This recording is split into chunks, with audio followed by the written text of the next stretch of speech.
Nobody puts baby in the corner. No.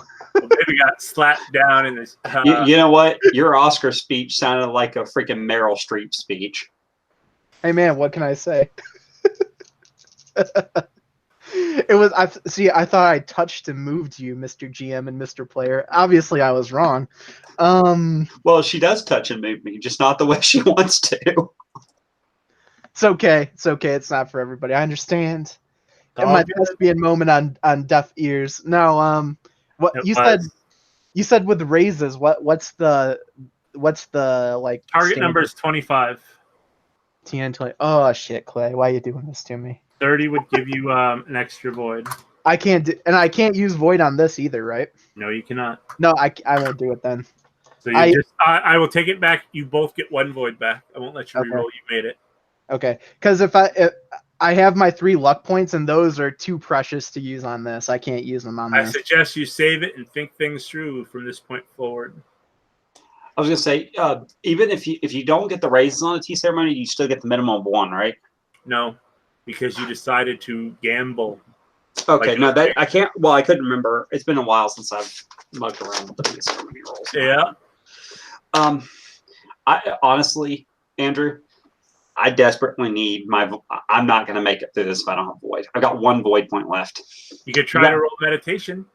Okay. No, if he says that, if I need to give him this to see if he can live, let's do it. What are you guys going to do? I'll do the bet on that. Then if he'll still let me do the bet. Okay. And I'll do one raise. Okay, 1 raise. Because there's no way I can make a 35. That would require, without the use of void, I just can't get that. Yeah. You need a 30, sir. I got 1 explosion. That's gonna help. I should. Yes, I got a 33. Okay. 2 void back. Okay. Okay, that I appreciate, man. That really, like, if we're getting ready to go into the end of the game here without void, I'm gonna get bent over horribly. And there's no lube. Yeah, pretty much. Hey, Clay, give me another second. My nose is running like a bitch for some reason. Again, I'll unplug. Keep talking because I'll unplug my headphones so I can hear you guys. Okay.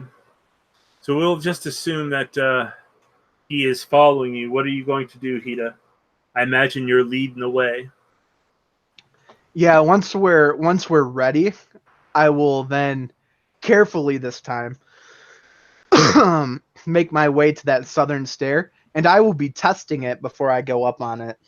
Think of someone's bad burp. Think of gas coming from someone's mouth into your face, and that's what you smell radiating from this hole. Death, blood, just nastiness. You've smelt it before when you were in the Shadowlands, but it's like it's breathing, and it's wafering into your face as you stand before the hole into hell.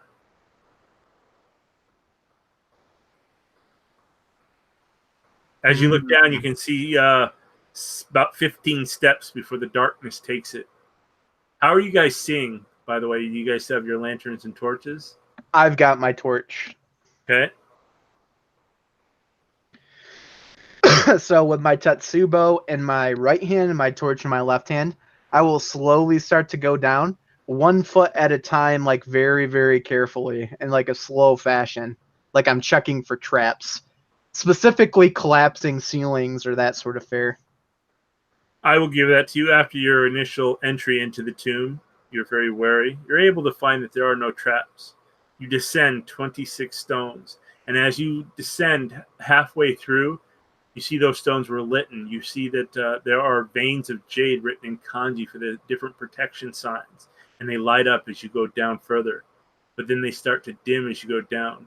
The ground feels more wet. Think of stepping on moist moss. Instead of stone, it's like moss, but it's not moss. It's warm, and it seems like the stone is giving way. Do you continue? Oh boy, feels like it's alive. I'll hold the torch down towards the stone and see if it catches fire or reacts to the fire. It reacts as if it's moist. You think that the walls are moist. They're less firm as you bring it over. And as your torch goes closer to the walls, it's more translucent with as you descend further down.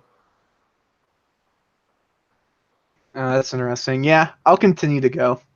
And as you two travel further down, the floor shifts ever so slightly every time you take a step. By the time you reach the bottom, the architecture does not resemble natural stone at all. It's actually somehow strangely organic. Is this up until this point, did I get the notion that a lot of the structure was made by the Caillou? The general structure? Yes, you see Caillou in your travels and stuff, especially after the Topaz Championship, you see the architecture of all 7 great clans. But Caillou has the major influence here. Like, kind of like there were engineers from all of them with a Caillou guiding the construction? Correct. Okay, but now it looks different. It looks different. It doesn't look like it was man-made. Does it look natural? Does it look natural, like there was like a natural cave sort of chamber here, or does it look alien? It's getting more and more alien as you transverse further and further down. Okay, I don't like that. But at the moment, there's nothing I can really do. So I'll make a comment to Atomo that the structure no longer looks Caillou. I'm not really quite sure what it is. We're going into something more alien and dangerous than the top chamber. I'm going to be. I'm already, like I said, I'm already kind of scared still. My katana is not. It's like level, but you can clearly see I'm barely holding on to it. And when you say that, my eyes get almost as big around as the saucers we used for the tea ceremony. I am clearly not in good shape. And I am not comfortable with the idea of going into something unknown. I already feel like I'm in the unknown. I don't reply. I just kind of give you a grave nod to try to play it off like I'm tougher than I am. And at the foot of the stairs stands a great marble wall. And as you guys as you reach the bottom and take a couple steps, think of, I imagine you guys have all seen Harry Potter when he goes to the Mystery of Magic, you know, where what's his face dies, his uncle dies, Sirius Black. Oh yeah. And how it's kind of, you're in this kind of cave just like that, but instead of a portal, this is just a flat marble wall. And you look back up the stairs, and you cannot see the entryway that you were at earlier. It's as if something closed above and you didn't hear it, didn't see it. You see that the marble wall that's twice your height, it's open. It's like it's glowing on its own, like the room is slightly glowing on itself. And you see images, ghostly images. And when you get closer, it looks like a mural. Statues all interwoven together. And as you get closer, you notice that you see the ghostly shapes, the distorted images of men and women howling in torment as they seem to float from the bottom up this wall. And as they stop, you feel that they notice you. They reach out to you, their hands still stuck to reach towards you. But they continue swimming up. You know, like Hercules' cartoon is they're swimming in the Sea of Souls. This is kind of the same way. As instead of swimming in a sea, they're swimming up this marble wall. Right. And they reach out to try to grab you. I will not let them grab me. I will keep distance and not let those things touch me.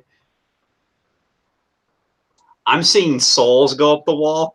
I'm sticking dead center as best as possible. If they reach out for me, I'm freaking out a little bit, like as I'm dodging. You want to know what, too? Like, if one reaches close to me, I'll kind of swat at it with the fire to see if it makes it flee back towards the marble. It goes through the fire, but it does reach back as if it was still remembering a time that fire would hurt it. But again, you guys notice this, and the smell is overwhelming. There's no sound. It's almost as if you're in a soundless chamber. There is no sound to this, which is eerie. And as you look back, the archway of where the last step was, as if not a sarcophagus, but as a throat kind of closed, that portal is closed. You find yourself alone in this room with this marble wall. Now can I hear myself walking and hear my own body sounds? Yes, and they echo as if you're in an auditorium. But as you guys don't move and stuff, it is definitely quiet. Well, then I will push forward then. Okay. That's when you notice as you're pushing forward towards the marble wall. Is that where you're headed? Or are you guys looking around, walking around? What else is in the room? Nothing. I'm following his lead. Can I walk around the marble? You can. Let's, and on the other let's side do is a- the same. Okay, I would do that first. I would take a lap around the marble. Hey, Clay. Yes. As far as how we're facing in here, I'm going to turn at a certain point, probably about a quarter or so of the way around this room. And I'm going to turn back to back with the Hida so that I can use my lantern to light behind us. You light up the room, and it seems that the light itself is being drawn into the marble wall. And it's just a wall. It doesn't go all the way up to the ceiling. It's just a wall, like in that Harry Potter movie. It's just a wall in the room. And on both sides of it, splitting hairs. That's a veil, but we're splitting hairs. No, it's just you see marble. You see that it's actually a marble wall or a jade wall that is being that these souls are on and swimming up. It's an actual wall, but you can't really see it. The jade is corrupted, so it looks like they're flying up a corrupted wall. Holes making any noise at all? Nope, they're not moaning. They're not saying anything. It is deathly quiet, except for when you walk around. And as you guys are there, you hear your heartbeats. And it gets louder, as if your ears feel it, as if you're going in high altitude. Okay, well, then, motherfucker, I've got this weapon that's humming and enchanted now with some kind of blessing. I'm going to approach the marble with my Tetsubo extended with the with one of the jade business ends pointed at it. As that happens, the souls part like a curtain, and you see that the wall itself starts to glisten. Think of Tar, the Tar monster from Star Trek, but instead of on the ground, it's on this marble wall, and it kind of opens up, and a portal appears. And as you guys you're making your way over that, and that happens, you hear a booming voice coming from everywhere and nowhere. New guests have arrived, and samurai as well. It seems my old apprentices brought me more toys to play with. I am honored by your presence, samurai. Please forgive my manners if I do not appear more hospitable, but I am preoccupied with the unfortunate reality of my penance. Penance. Nevertheless, I welcome you to the recesses of my soul, and hope you find this day a pleasant one. It will be amusing to see how long you last. Oh, and my former associates. Send their regards. Perhaps you can find them before they succeed in unraveling me. Okay, so Clay, just because it's the right thing to do, I'm going to reply to him in the most courteous manner ever and thank him for his hospitality and his welcome. And also thank him for allowing us the glorious opportunity to have met him. Ah, you are one of those. A bootlicker. You will die last. Come, come. I'll raise an eyebrow at Atomo's gracious response and shake my head a bit. By the way, Clay, that gracious response is going to drip with sarcasm, but like very hidden sarcasm. You just feel the air and the essence kind of amused. Do you enter?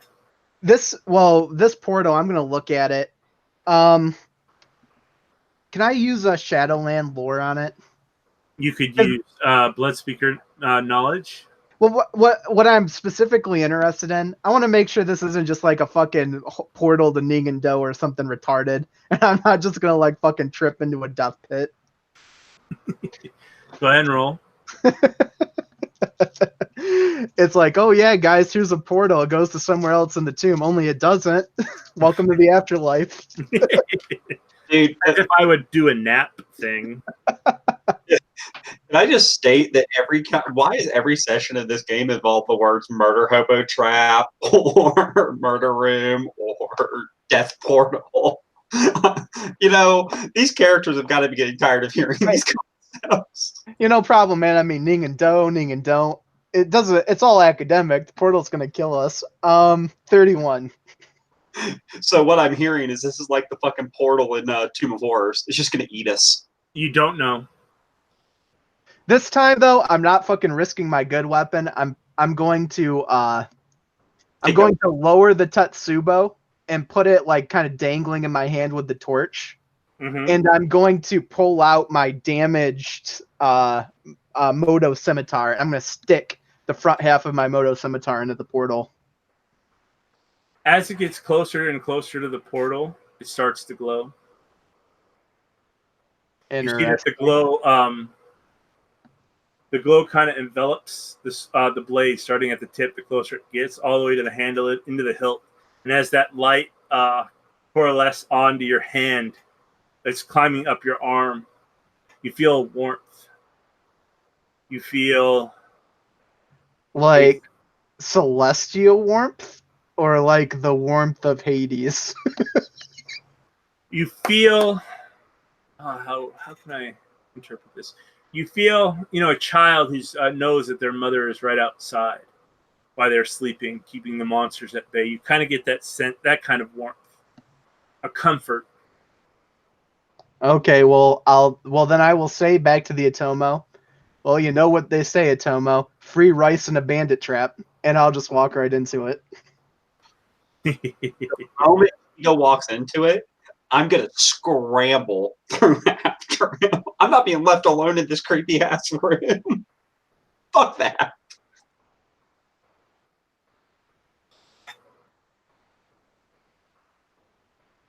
Ken, you know that there's no other place to go except here. Are you stepping forward? I do. At that point, though, I will lower the Moto Scimitar and I'll pull back the Tetsubo in my right hand and I'll walk through. Just like in Stargate, the movie, you step through, you see that the blackness engulfs him, Tomo. And as it does, it just swallows him. You are alone. Do you have a torch or a light source? I do indeed. I have a lantern. So okay. Also, please give me a willpower check. Just straight willpower. Yep. 15. Okay. Raw willpower. You are able to make it. You sense the feelings of claustrophobia as if this room is starting to shrink. And you're looking around, it hasn't shifted. But as you kind of turn back to the mirror in this portal, your peripheral vision seems to be enclosing in as if it's getting smaller and smaller, almost like a gut who's tightening around food.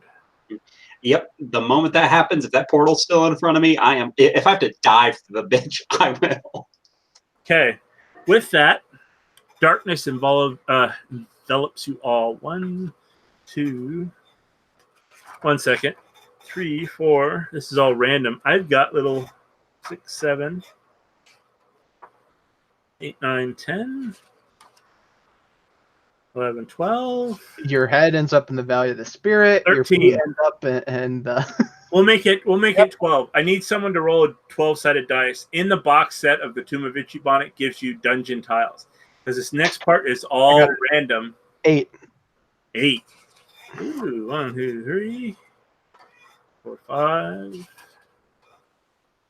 6, 7, 8. Okay.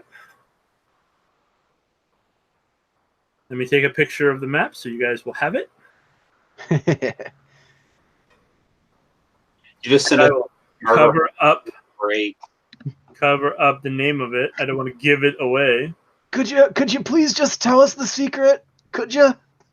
No, Jay fucking voice. I'm not loud. I will not listen to that fucking West Nile voice all night. Okay, I need to go to Facebook. Go to this.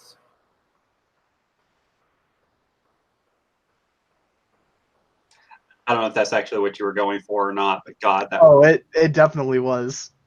It definitely was. Okay, you guys should be getting a picture soon. Okay, yeah, I see. Okay, you find yourselves exiting from the south door or archway. There is no really door, and as you see Otomo kind of leaping for, not hesitantly, quickly, the portal shimmers shut, and darkness envelops the doorway. You find yourselves in a large room. In the center of it is a wooden inlay of a floor, similar to a dueling ring in a dojo. A series of mats lies along the wall of the left, while judges stand. Sits the opposite of them. 5 suits of armor, including helmet, standard, and dashio, sit to the right of them, arranged neatly in a row. Another disembodied suit of armor stands within the wooden circle, facing you as you step forward. As the final step lasts, i.e. Otomo steps on and he touches his floor, touches this room, you hear this. Let the best of you face me within this ring. Defeat me, and I will allow you to leave. Fail, and you will become one of us. As he says that, the doors to his left and right and behind him shut. Am I getting the feeling this is an Iajitsu duel? Yes. Wah, wah, wow. Okay, champion, you're up. That's my response to this whole mess.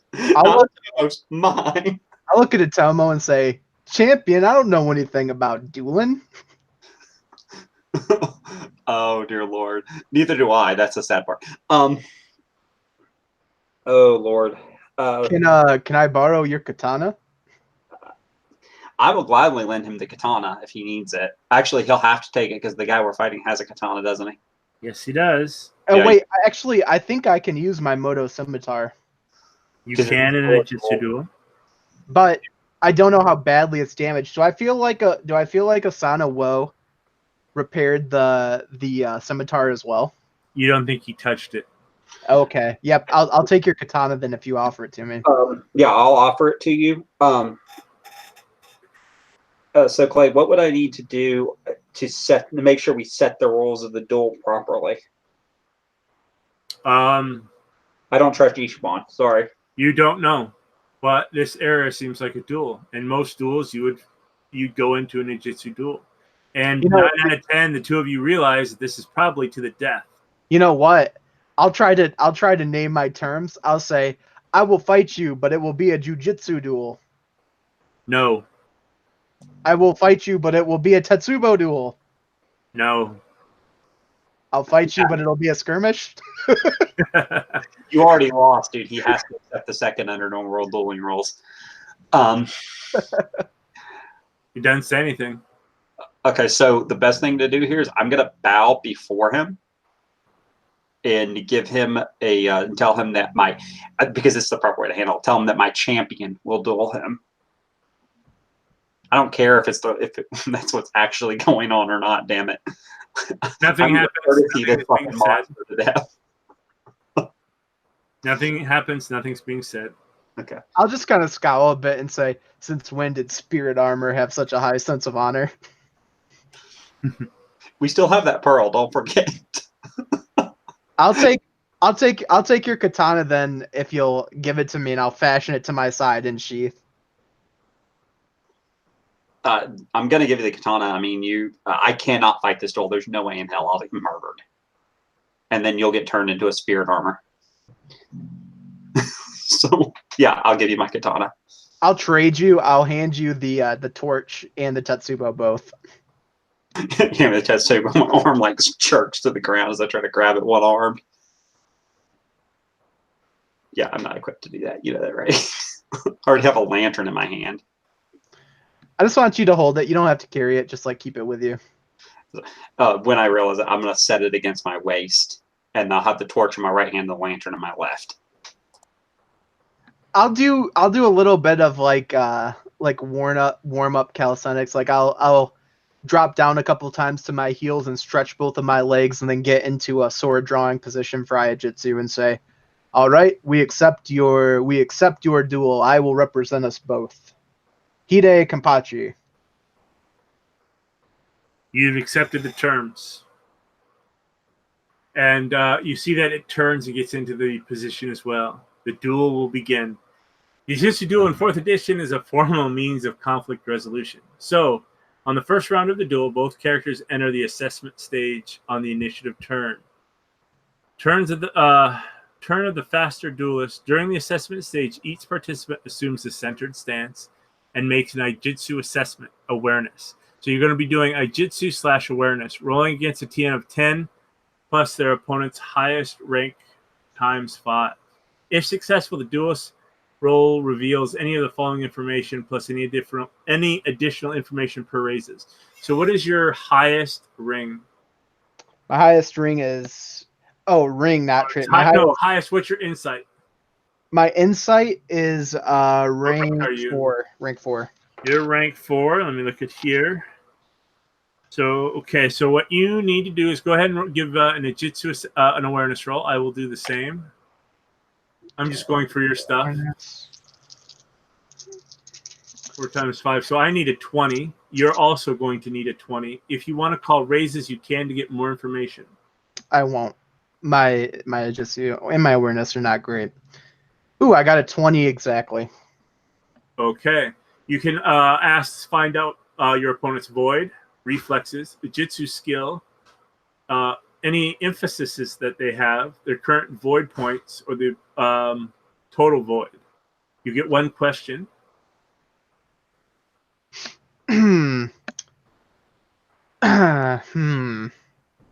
Because in this game, let me just go over it real quick. So the next phase is during the second round of the duel, both characters enter the focus stage on their initiative turn of the fastest duelist. The opponent studies one another, looking for any weaknesses. The duelist makes a contested Ijitsu focus void roll.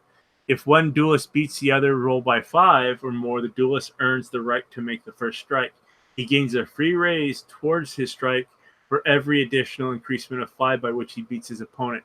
If neither duelist beats the other's roll by 5, then a simultaneous karmic strike happens. So now we're doing the focus. So this is going to build up and build up.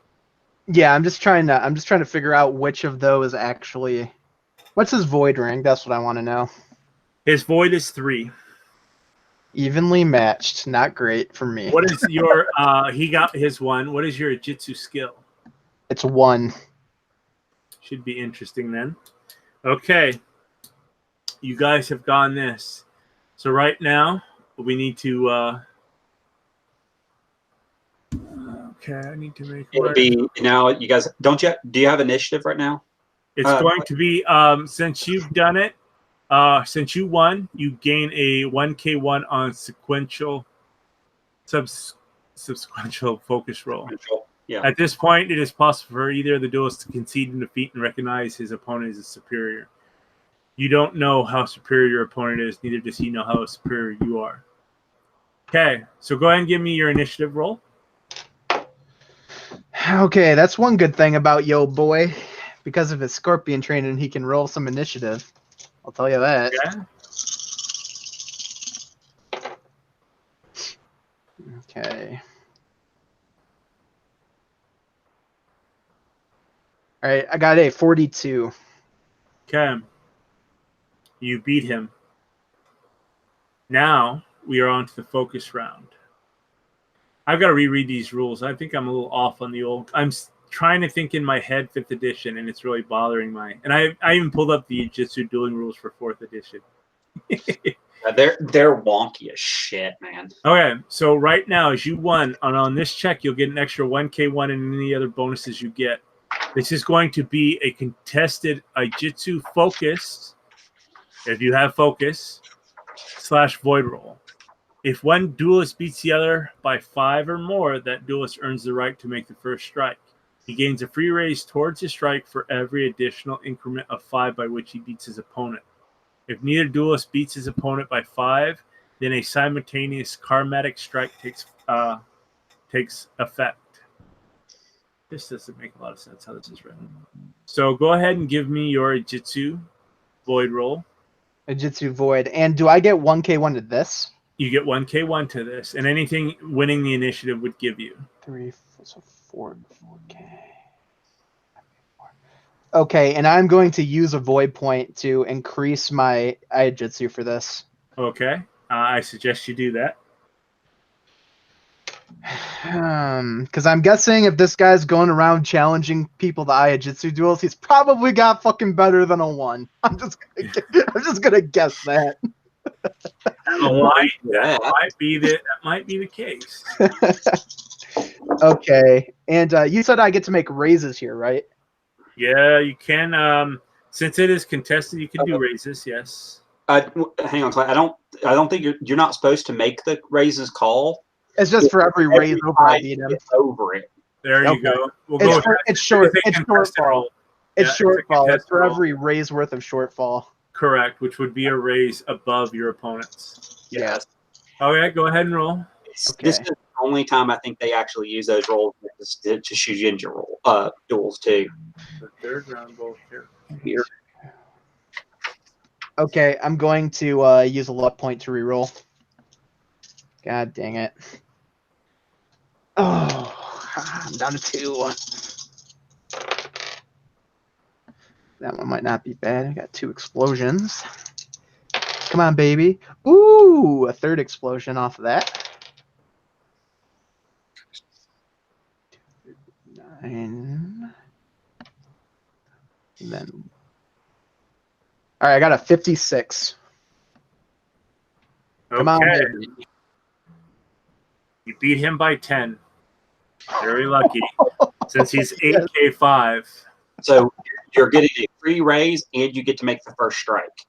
Yeah, I beat him with 5K4, but it took me 2 rolls of 5K4. Actually, you're going to get 2 free raises. On the 3rd round, which you won, on the 3rd round of the duel, both characters enter the strike stage on the initiative turn. Actually, sorry, I actually beat him with 2 6K5s because I had plus 1K1, then I had your the void. Yeah. Okay, but anyways, sorry, so now what did you say for this one? So we're in the 3rd round. On the 3rd round, the duel, both characters enter the strike stage of the initiative turn of the slower duelist. The duelist who won first strike makes an Ijitsu reflex attack roll against his opponent's normal armor Tien. Any free raises gained from the focus stage applies to this roll. The attack is resolved normally, included wounds being applied. The second duelist may make an Ijitsu reflex roll, assuming he still lives. In a duel to first blood, the second duelist has lost the duel if his opponent struck first. The striking of first blood is considered extremely dishonorable.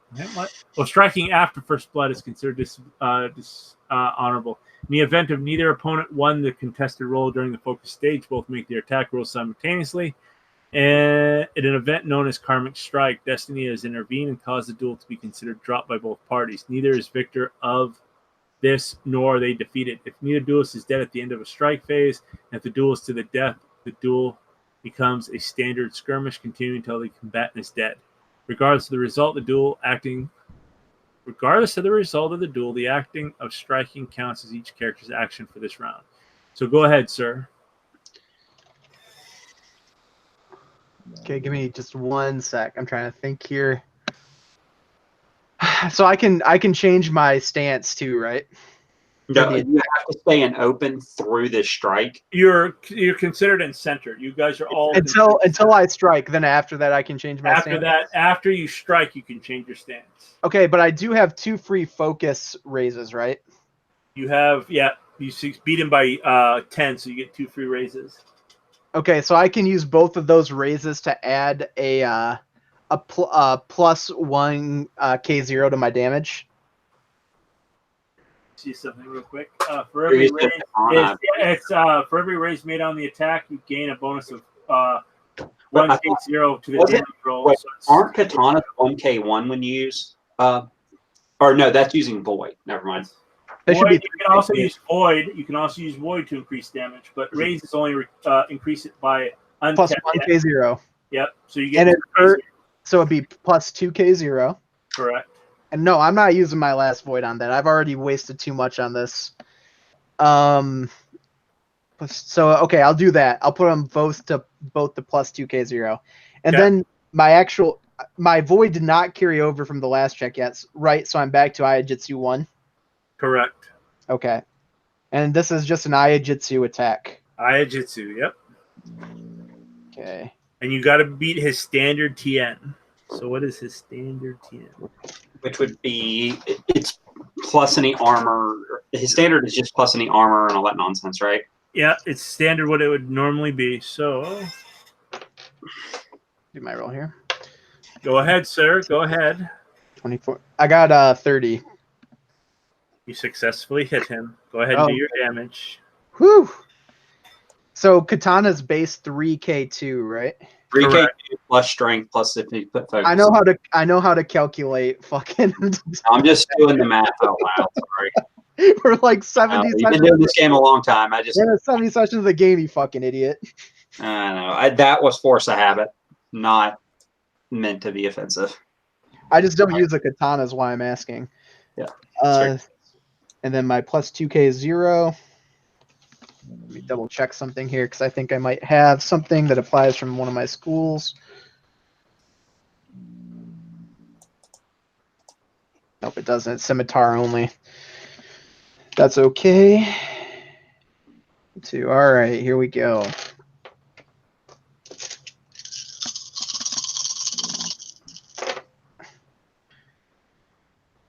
So that AK2 got me 2 explosions. Come on, baby.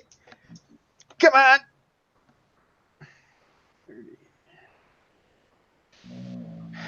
Okay, so it was a god damn that K2 just kicked me in the nuts. It was 30 damage. Okay. As you cleave into it, it stops and bows low to you. You see the armor kneel, and he concedes defeat to you. You hear a voice coming from the animated armor. As a token of your victory, I will allow you to choose one set of armor on the wall and free the soul it belongs to. You see the armor you were facing stand back up and get into like a parade rest dance. And you see the armors on the wall. There's 5 sets of armor. Ooh. Okay, what are each of these armors? You see the armor of a crane samurai, a dragon samurai, 2 crab samurai, and a lion. Okay, the crab samurai. What's going on with those armors? I will make you roll for their heraldry. You see a Hida and a Kayu. Okay, so what would my heraldry roll be? That would be... Do I get some sort of lore for that? Sage? Does Yes. Sage apply to that? I will allow Sage to apply to a heraldry check. It'll be knowledge, intelligence. Okay.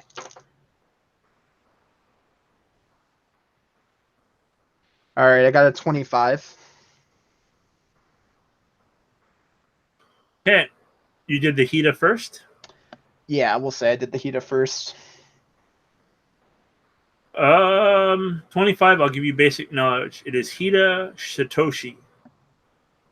Hida Shitoshi. Is this... I'm guessing this is like a guy that's been dead for quite a while. Correct. You didn't roll high enough to get his history. Okay, and I'll do the other one too. Okay, go ahead, roll again. He's also of the Hida Bushi school, is what you got from your roll, by the Mons on his chest. 17, 24, 20. Okay, so that one's a 28. You get that his name is Kayu Yorito. He is of the Kayu Engineering School. How does that... do I have like any guess of how old this person is? Not by their armor. The armor is immaculately clean. And is there any difference in like the actual armor itself, the quality of the armor? It's been repaired. It's ancient or older than yours. It's not recently made, and it's just the armor. You know, you've seen like The Last Samurai when it's on the mannequin and whatnot, and it's just like standing before you as if there's someone inside. You just don't see a body. And it's heavy armor? It's heavy armor. Okay, what about the unicorn? Go ahead and roll. The unicorn, there is no unicorn. There's a dragon, lion, and crane. That's right. Let's do the... what? Oh, dragon, lion, and crane. Let's do the dragon. Okay. 1 explosion. That one I got a 31. 31, you did the dragon. This is Miyamoto Ori. He is of the Miyamoto school that you found out. And something clicks your mind a little bit.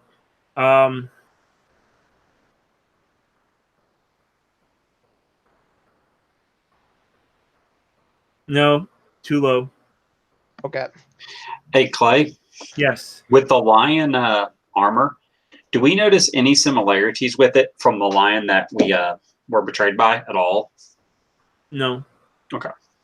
That's the first thing that Tom was thinking of. It is. Lion armor. You're able to dictate that the family is a Kodo. Okay, that's fine. I just make sure we're. Ooh, I just rolled 2 more. I rolled 1 for each of the other armors. I got 21 for both of them. Nope, too low. Okay, so with what I know, then this is a hard decision. I'm going to say, ooh, I don't know about this, Otomo. One of these is from the Hida school. It's my own family. The other from my own clan is the Kaiju. Very well respected, treasured. I'm being forced to free one and leave the other behind. I'm gonna sincerely tell him that at this point, I think this is purposely set up this way to further torture us. Then, as you guys are debating this, you hear that voice again. Choose. Let me say the names to Otomo and see if he knows either of them. I'll give him the Hida name and I'll give him the Kaiju name that I recognize the armors belong to. You can roll the heraldry check. Yeah, I don't have heraldry. I'm going to be honest, I don't know the names. I can tell you lore Otomo family. I don't actually have Laura Tomo. Does that surprise you? Again,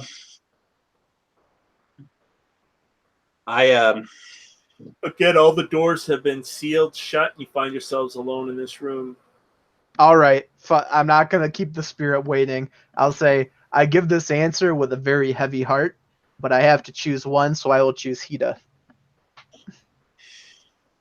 As you say Hida, the doors open, left, right, and forward. The armor of the Hida slowly rises until it's standing before you. In the air, the size and portions of a man. And then it starts to fill like the invisible man. First bone, nervous system. It's painful. And as the mouth and the rest form, you hear, ah! And moments, a minute later, 5 minutes later, a full 6-foot Hida stands before you in the armor. His katana and his adachios are at his side. He stands and faces you. He's a giant of a man. What has happened? And I'll hold up my jade-studded Tetsubo. Oh, actually, I'll take that back from Otomo. I'll grab it and give him the katana and then turn to him and say, "You've been freed, my brother. I am Hida Kenpachi, son of Kasada. I do not know from what time you hail, but I could tell from your armor that you are of my family. This is Icheiban's tomb." And I'll give him the current year. He looks around the room, and once his eyes lock up, he acknowledges you, and he's looking around the room, and once his eyes see that armor that is wearing no mon, no thing, it's just in the style of a demon, large horns, spikes, plates. You actually, for the first time, see him, and he's going to lose honor for this. He's now at 1 honor. You see fear, and it looks like he wants to bolt, but I'm going to spend his void to remain. We should leave. I failed in my duty to go with the Kaiju, and he looks over at the armor, and he says, Kaiju Yorito, I am sorry, my brother. I'm sorry that I could not free the souls of other Kaiju that are trapped in here. You know what? I'm And gonna. that's when you piece together that this guy is probably 500 years old. That is right, but now I'm going to look at him and I'm going to say, "You failed before, my brother. You've been given a second chance, but that wooden ring is still there, and I wonder if you walk back into it and challenge that spirit to another duel, if we can't win the Caillou as well. Okay. He spends the last of his void, and you see him slowly walk into that ring. You hear the voice say again, "Let the best of you come forth and challenge me. Defeat me, and I will allow you to leave." The door shut. So, I will do this. Give me a D10 roll, Andrew. Call odd or even, and then call high or low. If you get what you called, the Hida wins. If you don't, the Hida fails again. How about this? How about I roll a D10 and I send it to you privately, and then Kyle picks? Oh, I like that. Let me go to Facebook. Please don't. We can blame Kyle for screwing up. Yeah. You know what? You guys are just mean to me at this point. Evil, evil people. Okay, I kind of deserve it by treating Andrew like a dumbass a second ago. Okay, Kyle. You have to choose. Let's be honest. I'm going to go high or low. Fuck me. I'm going to go even high. Okay. You got half of it right. So, Andrew, please roll another D10. Okay, I did. 6, 8, 10. Okay, send it to me. 2, 4, 6, 8, 10. 2, 4. Ooh, okay. Hida and this guy go out. They're staring at each other. You've seen the Ijutsu duels before where they're just staring. Hida fails. The armor attacks him first. His blade whips out. But instead of hitting the Hida, he fails and misses the Hida, scratching upon his armor. No blow is left. The Hida returns the favor, bringing his katana up and then down in a slash. Not enough to do any real damage to the armor. Now they go into a skirmish, dancing and prancing around. Almost karmatically, the Hida goes for the head of the armor, trying to bash it in as if he's wielding a tetsubo instead of the katana. The armor slices from the ground up. They connect together. Hida is able to squash the armored head in with his katana, almost bending or breaking the blade. At the same time, the blade from the armor slices up into the leg of the Hida, severing from his calf up, taking his left leg. The armor sprouts out as its head kind of caved in. That's when you notice that the armor was not damaged at all. Just like your blade, your damage, your strike did no damage. But the armor drops to a knee. You have won. Choose. You see Hida look at you. Tears in his eyes. His armor's out. He is just pumping blood from his severed leg. And he says, "I choose Caillou Yurato." Same thing happens. The Caillou armor flies off of the racks, stands at man height, and the same process begins again as his body is filled. Moments later, you see a full-grown Caillou male in armor standing before you. The doors open, almost like a sucking sound, as 3 portals appear, one to the north, the east, and west. The armor resumes its position. I will run to the Hida as he. First of all, I'm going to beckon him to come out of the circle, and when he does so, I will come over to him and say, "You did great, Hida. Let me see if I can stop the bleeding." As you do that, he is at the center of the circle, too far for you to reach him, too far for him to reach you. It is no good, my brother. What is your name, Hida? My face will contort a little bit, and I'll reach up and I'll pull my helmet off, and I have like sweat matted black hair, and I'll throw it out behind me, and I'll say, "My name is Hida Kenpachi." Then he says in a loud, proud voice, "My name is Hida Sarantoshi, son of Kuan." And he gives you his death spiel. He tells you of his ancestors. And this goes back far. You've heard some of these guys. Almost all the way up to Osan Wo. And then as he says that and bellows it out, the room kind of radiates the noise, he dies. You see the Caillou kind of look around in shock, but instead of kind of getting his full faculties, he's kind of lost a little bit, and he heard this happened, and he kind of lowers his head, and you hear, "I will avenge you. We may not be able to free our brothers, but I will bring your knowledge and fame to our clan."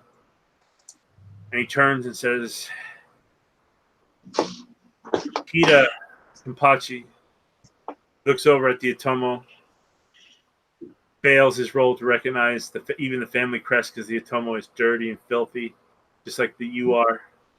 We need to leave. Doesn't matter what door we enter, we must leave. We are in the heart of Icheiban. I don't know how we're going to be able to get out of here, but maybe we can free the souls of my lost brothers. I was a member of the party sent to free the bound souls held captive by Icheiban. We were outclassed by the spirit. He fell upon us quickly, and we died in vain. I'll look over to the Atomo and kind of like motion to come over into a close huddle with the Caillou. And as you guys are kind of huddling, you see out of the corner of your eye over at the circle, and you both see this. You see a dark, shadowy, smoke-filled hand reach out. Think of a dragon's claw coming out of the ground in the center, rising up, and you just see this ghost-like hand rise above the body of the fallen crab, and just slam into it. You see the smoke or the shadow dissipate like an explosion. And when the smoke and shadow disappear, the armor is by itself. There is no body. And you feel a rumbling, and then you hear the laughter. And then you see that armor start to shake a little bit, reassemble itself before you. The bending crink out. The leg armor come back and stitch together. And then almost as you blink and you come together in your huddle, the armor is back in its original position. 100% restored. Ooh. I'll say to that, oh. This is evil. Hida's been returned to that wall of armors.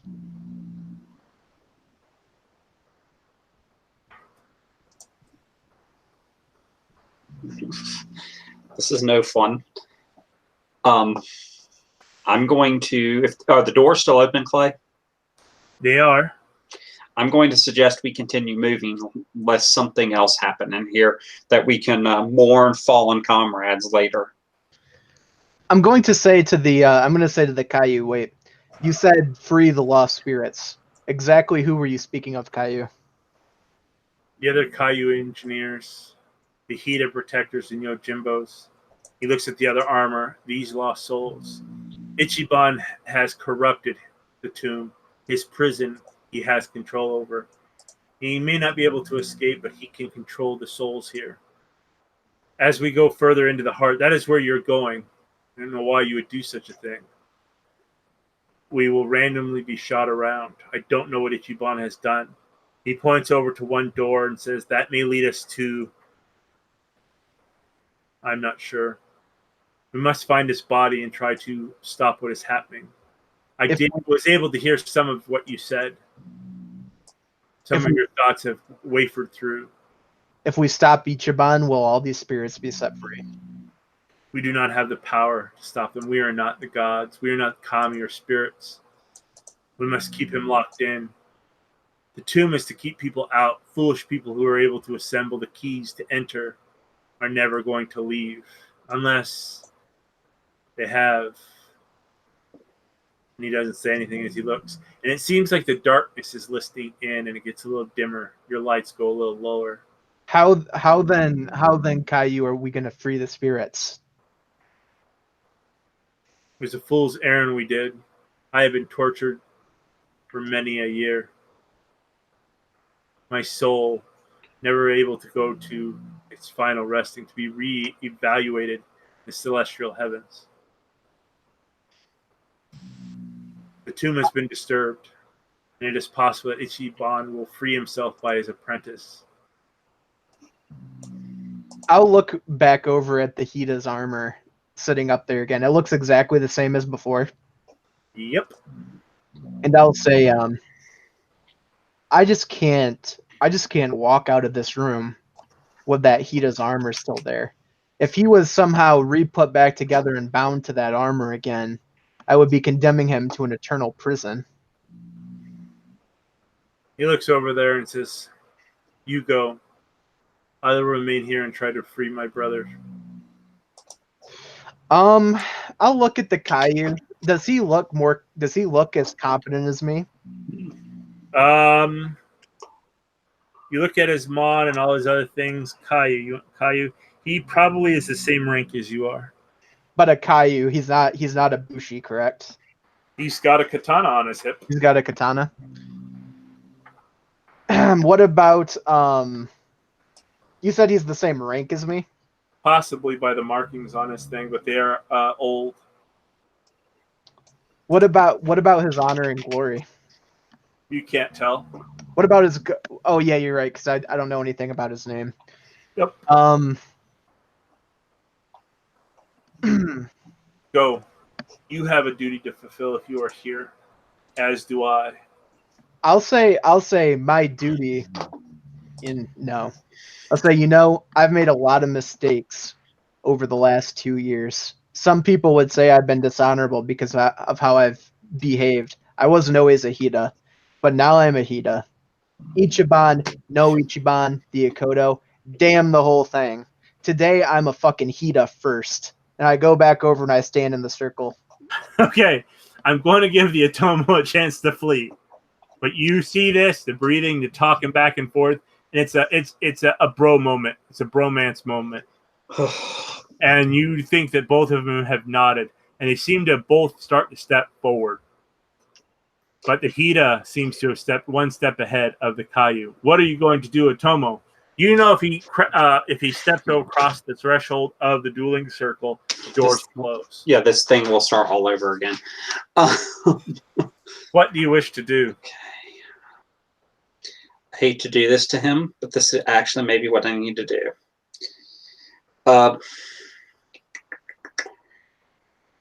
I'm going to use my rank 3 ability on Andrew. Sorry, Hida. I'm going to make this a command from the Emperor, that the Emperor commands you not to free the Hida, but to stop Icheiban, which will stop us dead in our tracks. I make an intimidation control willpower against his etiquette courtesy willpower. If I win, he'll follow my orders. You can't give me orders. It's not my order, it's the Emperor's. He's using his ability.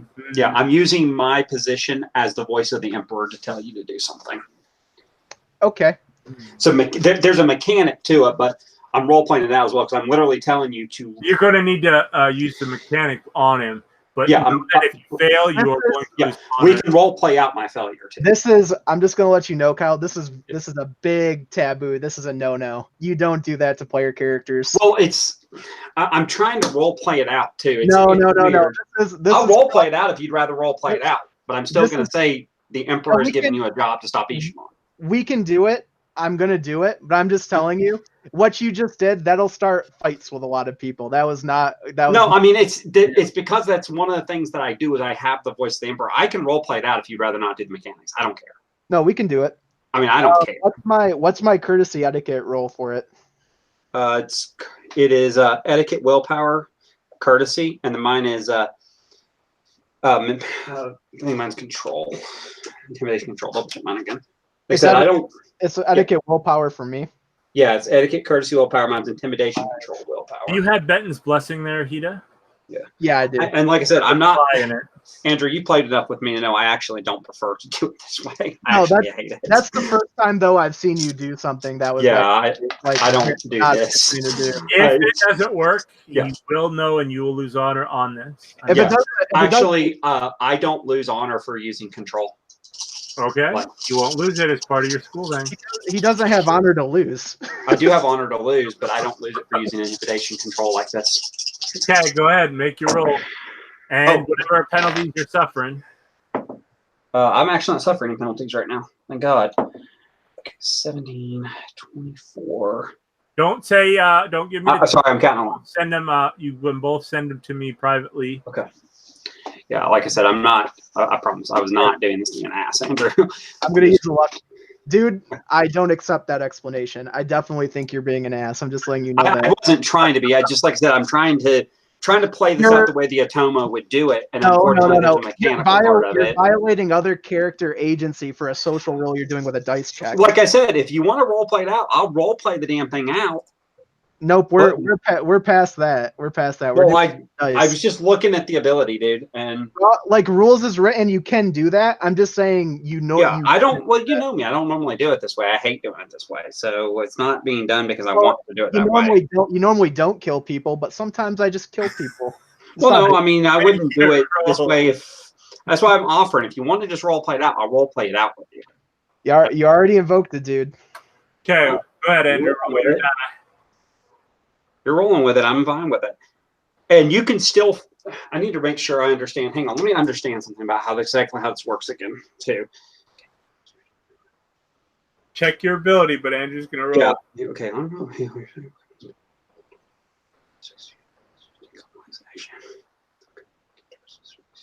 Oh, you know what? You get a free raise on this roll because I guarantee you believe you're acting honorably. So with that free raise and his 5 willpower, you were very close, Kyle, but with a 55 to your 40. Yeah, he's got it. And that's fine. And I will gladly role play out. So basically what I was trying to do, Andrew, was not order you through mechanics. I wound up using the mechanical part of it to roll out the actual. No, don't renege on it. It was. I know, I'm not. So what I do, Kyle, it was literally what you did. No, I know what I did. What I'm saying is that wasn't. I was just trying to function within the character concept that I'm using. So basically, hang on. What I was trying to do is I was trying to get your attention by telling you that it was PvP, and it's been noted. No, hang on. Let me tell you what I did, so you understand what I was trying to do. You can tell me. I'm just saying it was PvP, and it's been noted. So go ahead, let's role play it out. Let's role play. Like I said, from here on out, I'll just role play things out with you. I wasn't trying to start a big thing with you, dude. It's fine. It's fine. Anyways. So I tried to tell you that the Emperor has given us a job. That's how I phrase it. The Emperor gave us a job, and I tried to invoke your honor, but I tried to invoke your loyalty to the Emperor. But apparently, it's what is your response? Yeah, it's up to you how you respond to it. I'll say, did you have time to meditate on those orders the Emperor gave you while you were hiding like a child in that hutch, letting me sacrifice myself like a man? And he steps through. And that is. Oh, you know what? Oopsie. I misread that anyways. It's only lasts for 1 turn.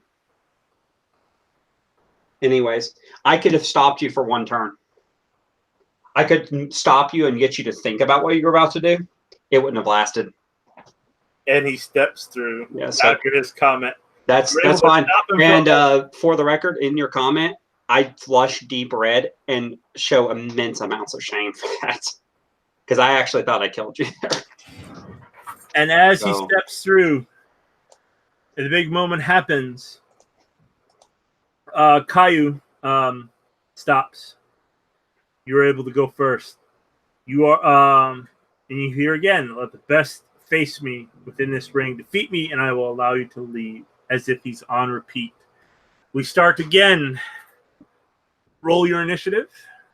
I've got to, before we do that, I've got to turn to the Caillou and say, Caillou, this is going to be an awkward request. May I use your sword? I do not have a katana. Yeah, I was going to say, you need a katana, don't you? Again. The Caillou kind of doesn't acknowledge what plays between the two of you. So he'll get some honor for that. And he turns over his blade. You see it is a Caillou blade. I'll look it over and I'll say, thank you. And I will turn then and prepare myself. What's the rule for this? Okay. First round of the duel, both characters enter the assessment stage on the initiative. Go ahead and give me an initiative check.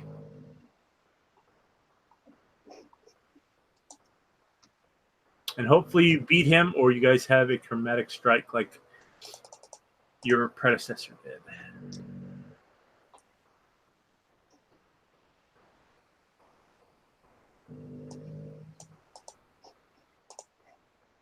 All right, I got a 45.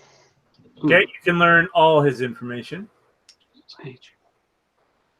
Okay. His agility is 4. His Aijitsu is 5. His void is 3. His current void is 3. He does have emphasis on Aijitsu. His reflexes are 4.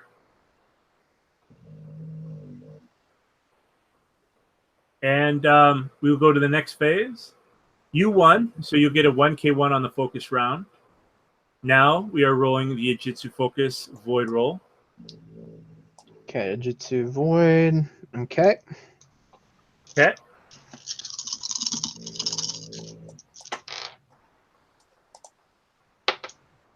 He got a 38. All right, I got a 42. So you beat him by 5. Oh, you didn't beat him by 5. So at this point, he's in defeat. He does not concede to you. I imagine you don't concede to him. No, sir. Okay, so you didn't beat him by 5 or more. Okay, if neither duelist beats the other by 5 or more, it's a Karmic strike. Strike. Okay, so go ahead and roll your Jitsu reflex roll as you guys are striking at the same time. What is your? You did win the TN. So what is your TN to be hit? I'm higher on initiative than him. Yep. So my TN would be, what was the TN for the heavy armor again? Just normal heavy? 10. 10. So it's a 35. Okay. So we're going to hit at the same time, and you can describe the blow if you should win, or I will describe the blow if I should win. Oh, boy. I'm going to use a void to increase my Jitsu by 1 for this. That's Very my good. last void point. Very good. He got a 46. Because I know you have luck and you'll be able to re-roll. I only have 1 luck point left, though. Oh, okay. Oh, shit. I'm going to have to use it, too. I get a single explosion, so I will use my luck point.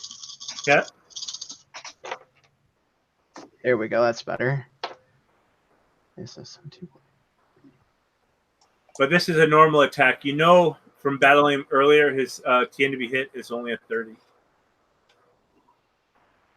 Okay, so I got a 44. Okay, roll your damage. Okay.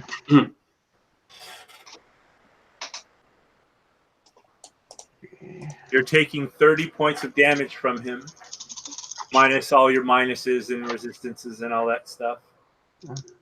We have a chance here to do something good. Okay, so that would be... That rerolls.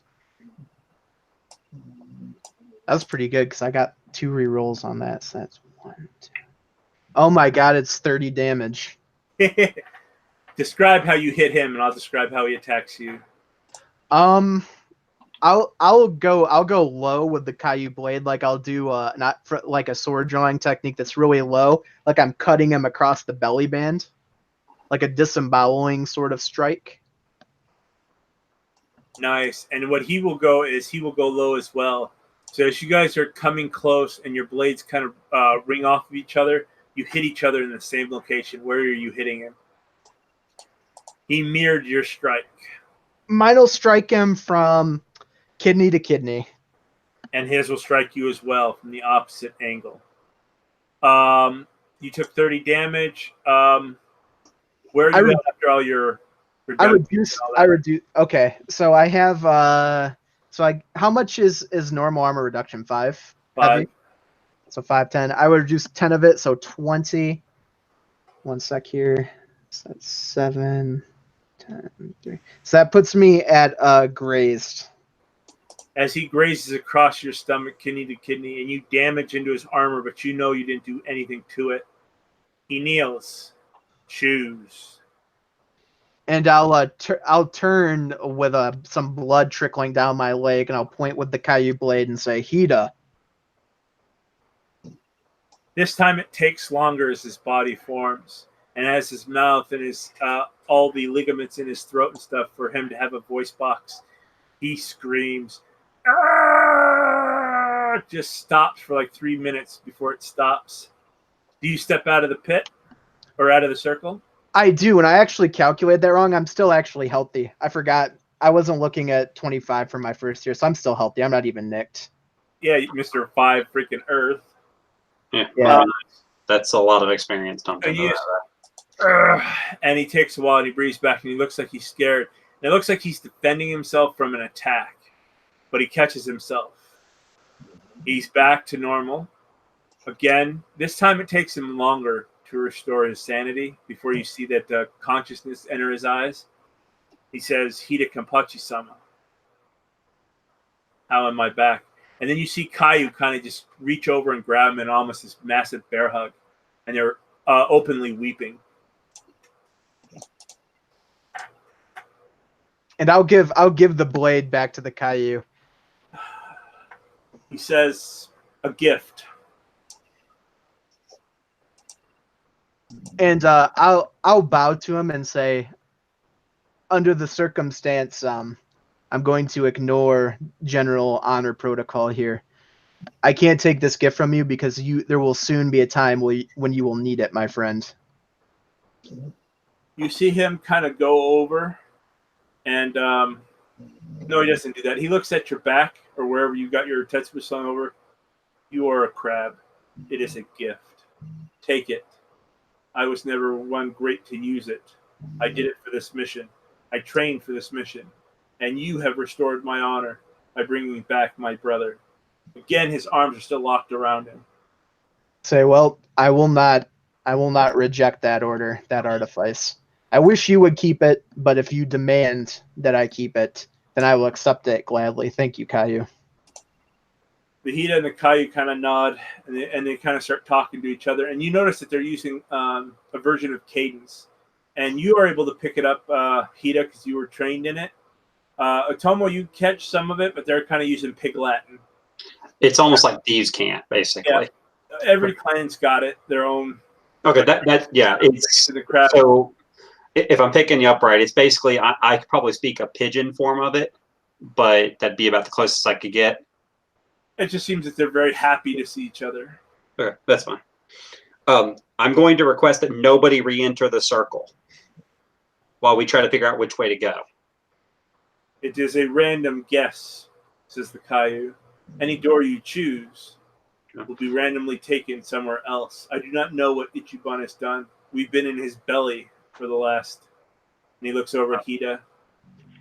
Hida is shocked. He's seeing the doors. He's eyeing the doors. He's visibly wanting to leave. You are one of the Caillou. Were you involved with the construction of this place? He looks and says, "Hi, I was, along with some of my other family members." Why does the construction seem different here? It has been corrupted. The soul of Icheiban has infused itself within the tomb. It's literally like in the walls of the tomb. The deeper we go, yes, we are in the heart of Icheiban. I have been tormented along with, and he looks at the other armors that are still hanging on their stands. There are many souls here that are trapped. He's tormenting them to gain his substance, his enjoyment. I don't think the fortunes will allow him to leave. But if he can hitch a ride, and yes, we were able to observe some of it during our torture. The apprentice has returned. We must stop him. And the two of you will help us. I ask that as a question. We are made flesh. Of course, it is our duty. And the Hida says, yes, we must go about our duty. Come, brothers. Turns to you, Otomo. And he, it looks like he's making his way to the north. Go ahead, Otomo. What were you doing? Atomo is actually going to stop the Hida. Which and one? realizing that he overstepped his status by quite a bit, and I know this doesn't fix anything player-wise, he would actually apologize for trying to take command of the Hida because the Hida was very passionate about what he was doing. I'm going to hold up my hand as you say it, and I'll say, don't worry about it, Atomo. What you said wasn't wrong. It's just that for once in my career as a crab, I was going to do what was expected of me by Hida. That's fine.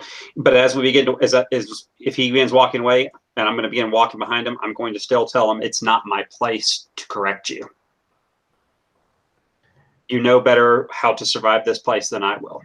2 clicks of you get 2 clicks of honor for ignoring the Fupa, their Hida. You'll get 1 for acknowledging your failures, Atomo. Okay. And Hida, you will also get for the 2 duels that you won, you will get 4, 2 apiece. Ooh, I'm 1 off from honor 10. Good Lord. One click. No, yeah, glory. You get 4 clicks of glory. You get 4 clicks of 2 glory. honor for ignoring his Fupa and 2 clicks of glory. I maxed out glory already, so does that do anything? You can go above 10 glory, can't you?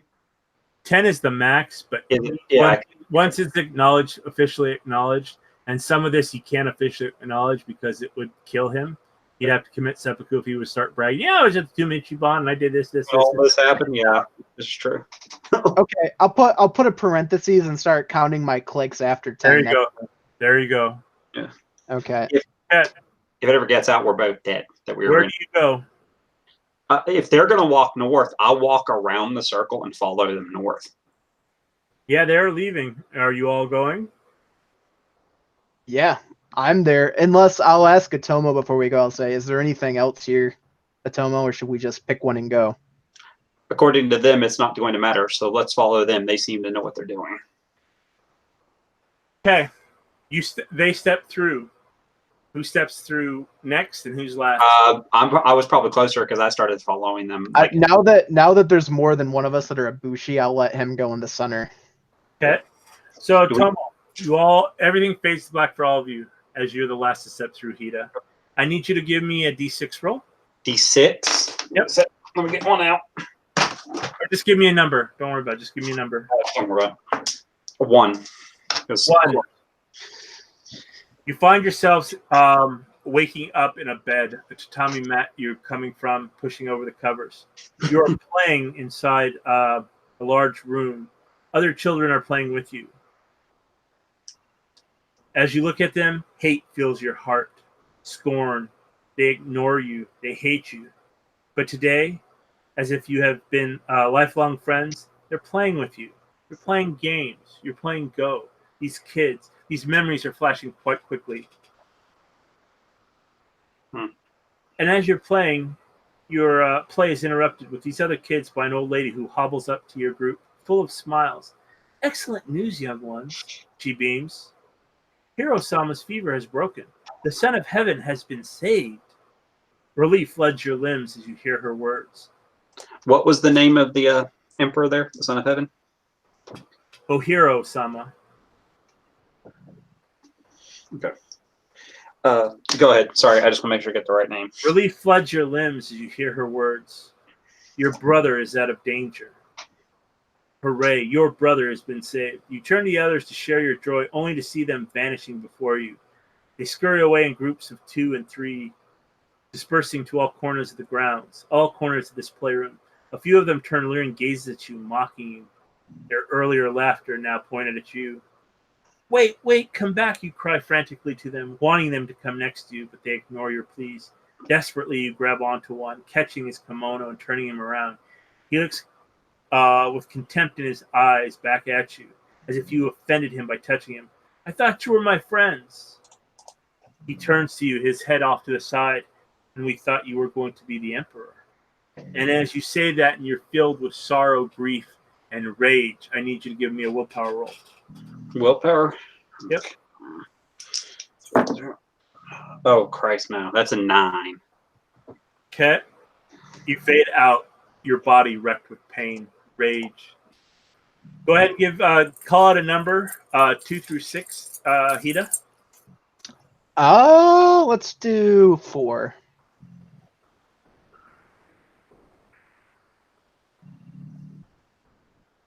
You are standing on the rooftop beneath a full moon.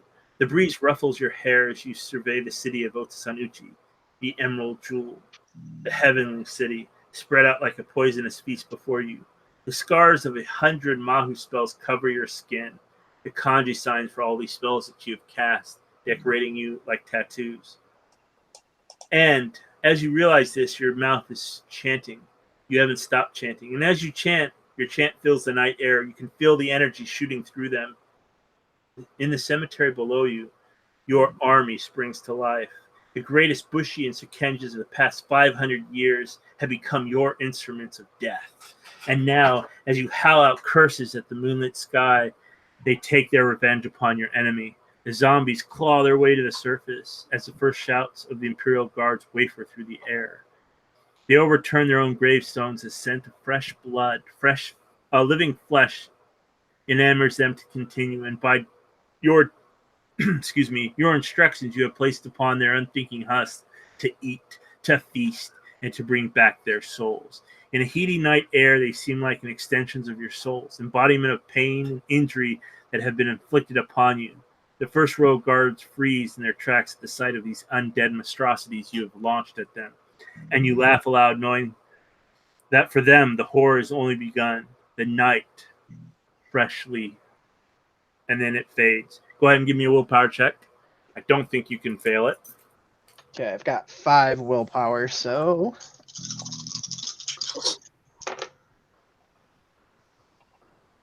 got 1 explosion.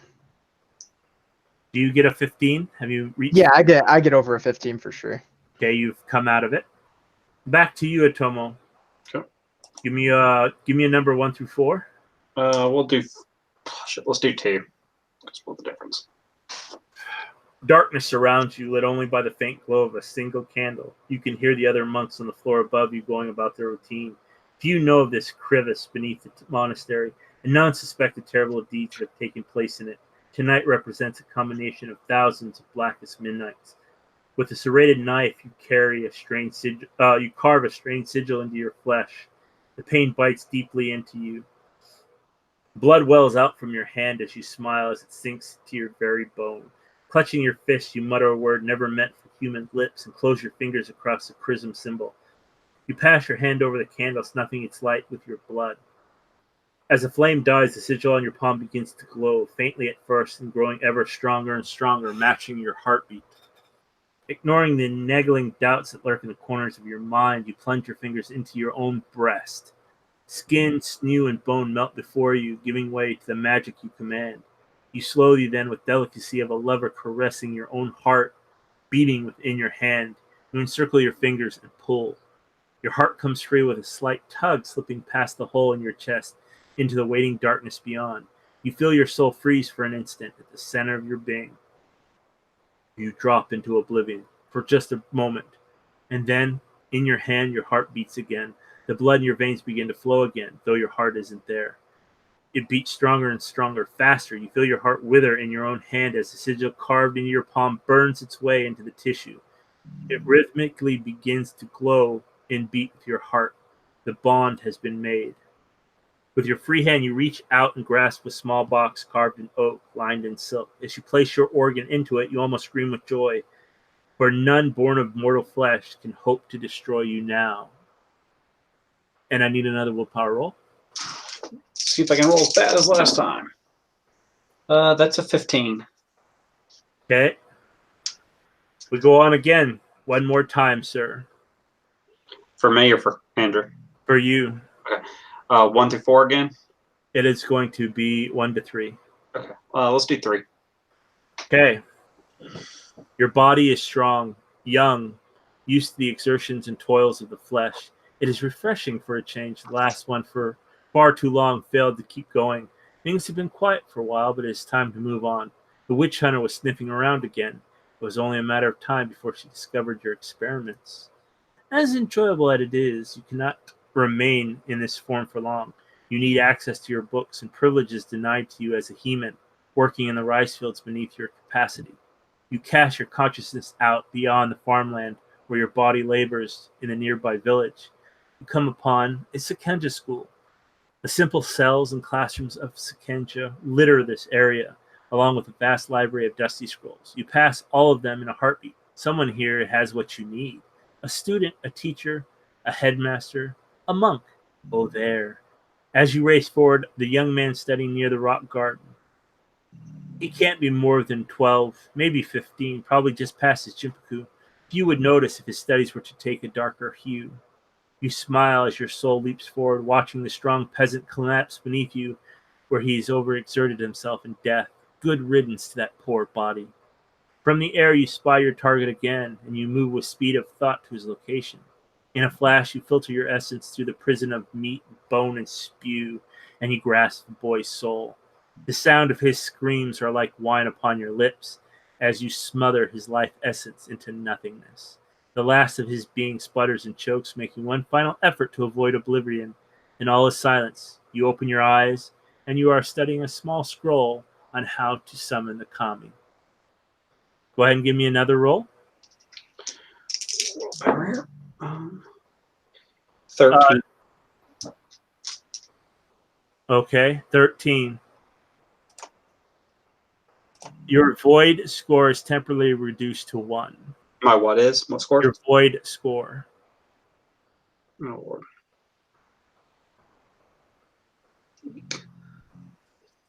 You feel the essence of who you are splintered. And as you return to yourselves, and you guys have made your rolls, you find yourselves. I'll send another picture. Are you guys good enough to go for a while yet? Yeah, I'm good. Yeah, I'm still good. Good, good. Because I think we can finish this. I think we can. Let me just... Ooh, fuck, I'm sweating on my shit. That's not good. Okay, here we go. I'll take another picture of the next room you're in. You rolled very good on this one, so I will give it to you. So it's got to be balls hot where you're at, dude. It's very hot. And I need to cover up the name because it'll give you a... Close this last picture out. Okay. Ooh. Looks like piles of bones and some type of monk or monk statue. But okay. As you guys are awakened, Hida, you did not suffer as bad. As you woke, you just felt like you were waking up from a nightmare.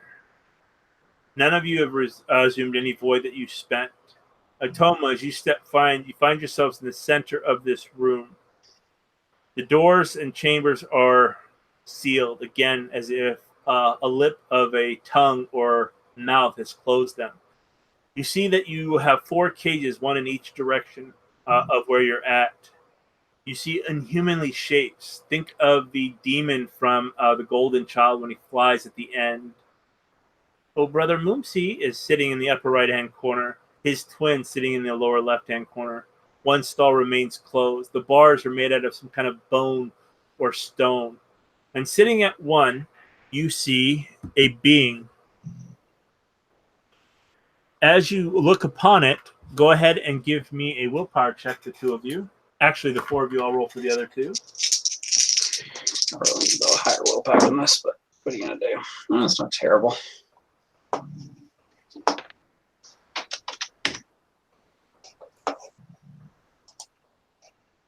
I got a 32. I got an 18. You both succeed. And as you look at this individual, you see a humanoid shape sitting in a meditative seating. Think of a monk. His body appears to be humanoid, rippling with muscles. At the end of his hands are claws, furred claws, while his head is that of a large striped cat. It is clothed in rags that have probably been here for years. It has taken... you think that it has cleaned itself recently, as its fur and any other areas that you can see of its body are clean and well groomed. As you hear a voice rippling through your minds, you all are going to be suffering a minus. That doesn't happen. Never mind. You hear a voice in your head. Intruders in the bowels, yes. Come to view poor beast, undignified suffering. That would perhaps be kind enough to let it out, would it? Statement. The jailer keeps it here a long, long time. It has press concerns elsewhere. Yes, pressing concerns elsewhere. But it wishes matter not. Jailer wants to keep it. So keep it he has. And now meat comes through, searching for the jailer. Perhaps they let it out, yes? Give the jailer something else to worry about, yes? It turns its head to you and looks at you. This striped head of a cat. And as he finished talking, you will receive a -1 to all perception checks for the near future. As the pain of its voice in your head just reverberates inside, causing you pain. I'll walk over to the cage and say, "What exactly are you?" You ask what I is. I is many things. I is I. Well, I guess I can't argue with that. How did you get here? Jailer has trapped me here. Will you free us? Are you allied with Icheiban or under his control? His eyes squint at you. I is not in with Jailer. Jailer has captured us. I ask for freedom. Let me say this. It is what I can give you that they are interested in. A trade, perhaps? Information for freedom? Proposition to you. They let it out. It tells them the way to the center, where the jailer keeps his form and what the apprentice wishes to find. It wishes to be free. They wish to find it. What they want, yes? Mutual benefits on both sides, yes? It turns its head to look at you quizzically. Again, the voice is radiating in all your ears, all in your minds. You see that the Caillou and the other Hida are kind of squeezing their heads as if they're in real pain. I don't know about this. What do you think, Atomo? I'm going to give this thing a hard look and tell him that before we free him, we need the information, because this could just be a wild goose chase. It smiles at you. Its rows of sharp teeth smile, almost like the in Alice in Wonderland, Cheshire cat. Yeah. And he turns his head to the side and looks at you. Go ahead and give me what would that be? Etiquette? No, courtier check. Okay. 7K4. I don't think manipulation is going to apply on this. Unless you're wanting to lie to him. Oh, I'm actually being honest here. So re-rolls of ones.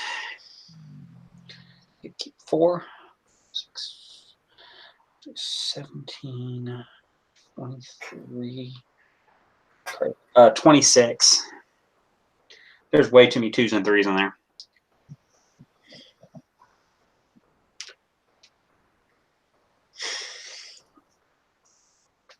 Oh.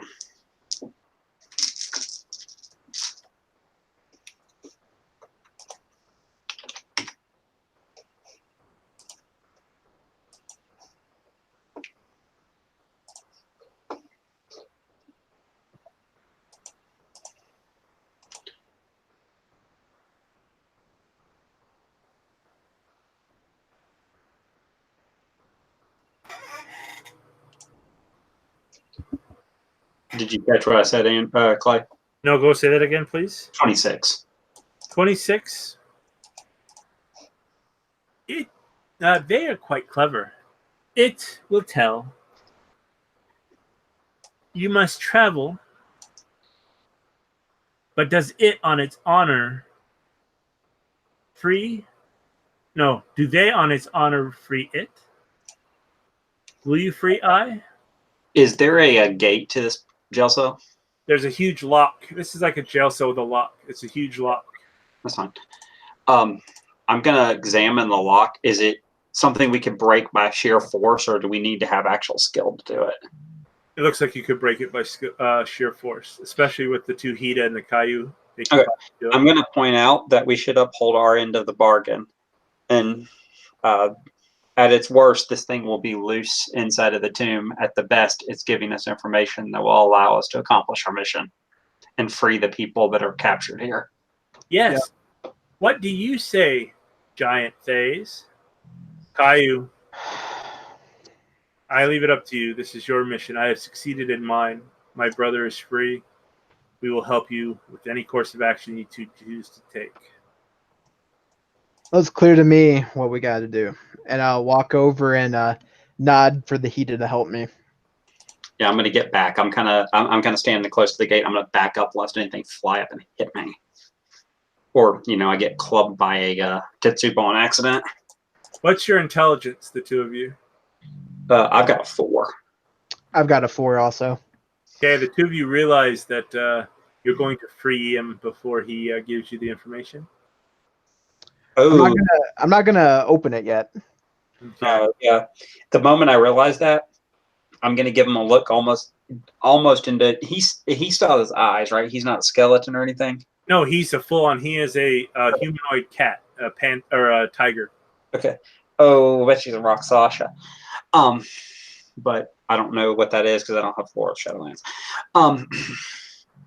Even if Hida wants to roll, the other twos haven't seemed to know what this thing is. Well, it's fine. I'm talking out of character. I'm going to look him in the eyes, and I'm going to tell him before they bust that lock, you have to give us the information. We can't free you if you're not going to help us.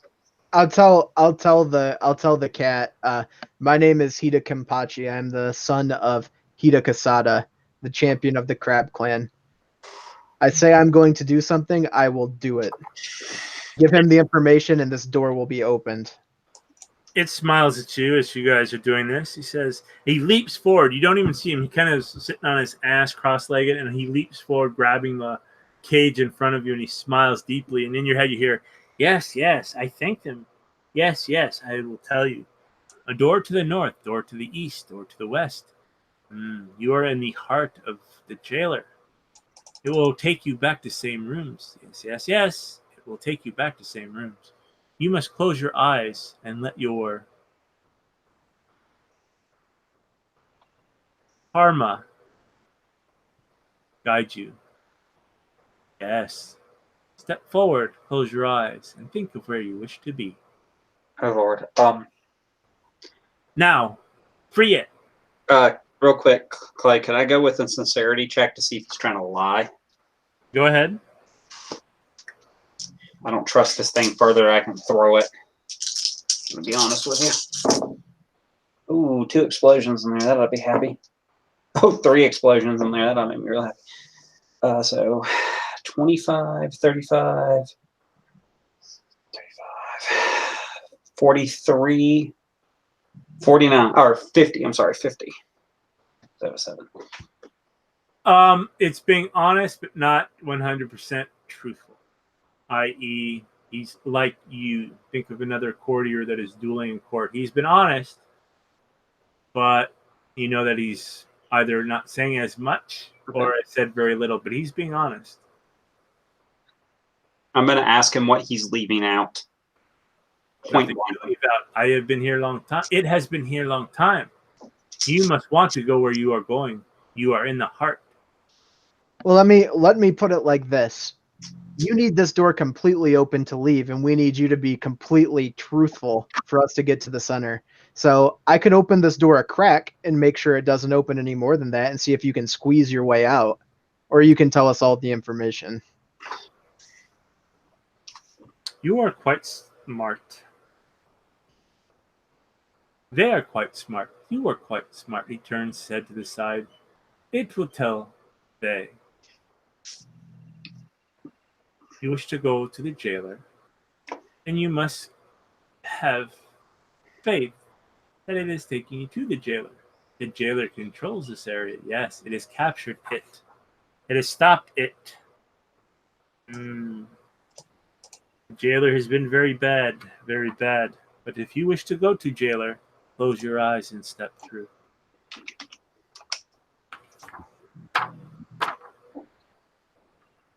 It stands there. Now free it. I'll turn to the Atomo to see what he thinks of that answer. At this point, I'm going to look at the kaiju. Kai's And like, fuck. He's looking at you guys for leadership. this is a tough one. And you notice the other Hida is taking a Yojimbo-like role to this Caillou. Yeah. Wow, this is toughy. If you're not sure, Tomo, I would suggest we err on the side of honoring the deal and letting it out. I'm going to say we honor the deal, but if he lies to us and we come back across him, he'll soon regret his lies. You hear purring coming from inside the cage. It's just creepy. Okay. Yeah, I'll nod to the Hida then, and I'll grab the bars. With the two of your strength combined, you're just going to pop the lock. Yep. And as the door pops and the lock's severed, almost like a magical, you feel like think of a generator clicking on for the first time and then just shut off quickly. And you see him stand up. You hear crack, crack, crack, crack as he starts cracking his neck, his shoulders, his spine in positions as if he's just freeing himself, and he seems to grow in your eyes. Oh, Lord. Thanks them for the service provided and wishes them luck against its jailer. And he turns to each of you and stares you in the eyes, his green eyes reflecting a sinister thought. Perhaps it will meet them again, yes. Expectation. Such a meeting is inevitable. Hida Kampachi. Atomo, what's your first name? Aikoto. Atoto. Hida. I gotta go to his name. He calls out the Hida and the Caillou by name, and you guys haven't given your names except Siren Tushi. Siren Tushi and Caillou. Mr. Caillou Yorito. And as he says that, Yorito kind of flinches and Hida flinches. And then, I'm not done yet. Expectation. Such a meeting is inevitable. And then he names you all off. And of great concern to both it and them. And just like the Cheshire cat, his body slowly starts to fade into darkness. And the last thing you see is his smiling maw until it too fades away. Swear to God, if that was a fucking Roxasha, I'm gonna cry. These are bastards. And you find yourselves alone in this room. And the portals have opened. I'm gonna look at the rest of them and say he said to walk through the next entry with our eyes closed. And then think very hard about what we want, and we'll arrive where we need to be. I suggest that perhaps we take a few moments and meditate on icheiban, and then when we get a clear image of us getting to his chamber and we can almost see him, we get up and we move. With that, gentlemen, let us take a 5-minute bio break. Roger, Roger. We I'll be right back. Final encounter.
Okay, I'm back. I'm definitely back. I don't know if Andrew is or not. No worries. We can wait. Oh, why? I I was not thinking through using the OSRF 2 against him at all. Well, I knee jerked on it. I didn't know how to respond to that situation at all. Role play, buddy. Role play. Well, I was looking at it and It's all good. It's all good. I felt like a jackass for doing that because I hate PvP. I hate it.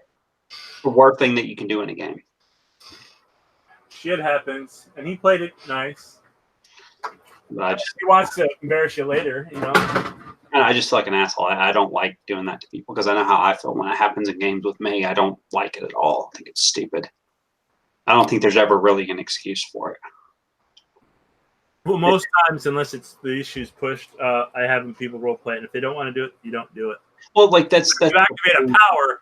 It's like in a game. I cast a fireball and my.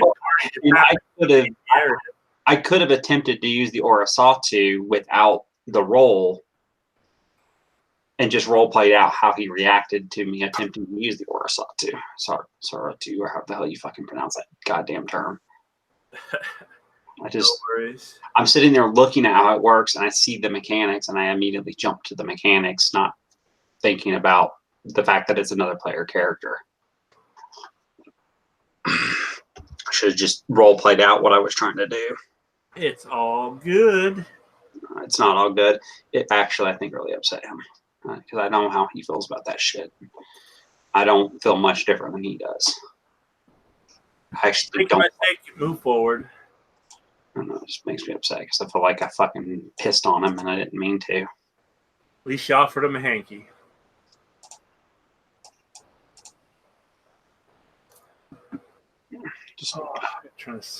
I gotta get AC for this place. You probably do. It's got to be. It's like 85 and 90 degrees here. I can't imagine what Honolulu's like. Because it's right on the ocean too, so you get all that fucking humidity off the ocean.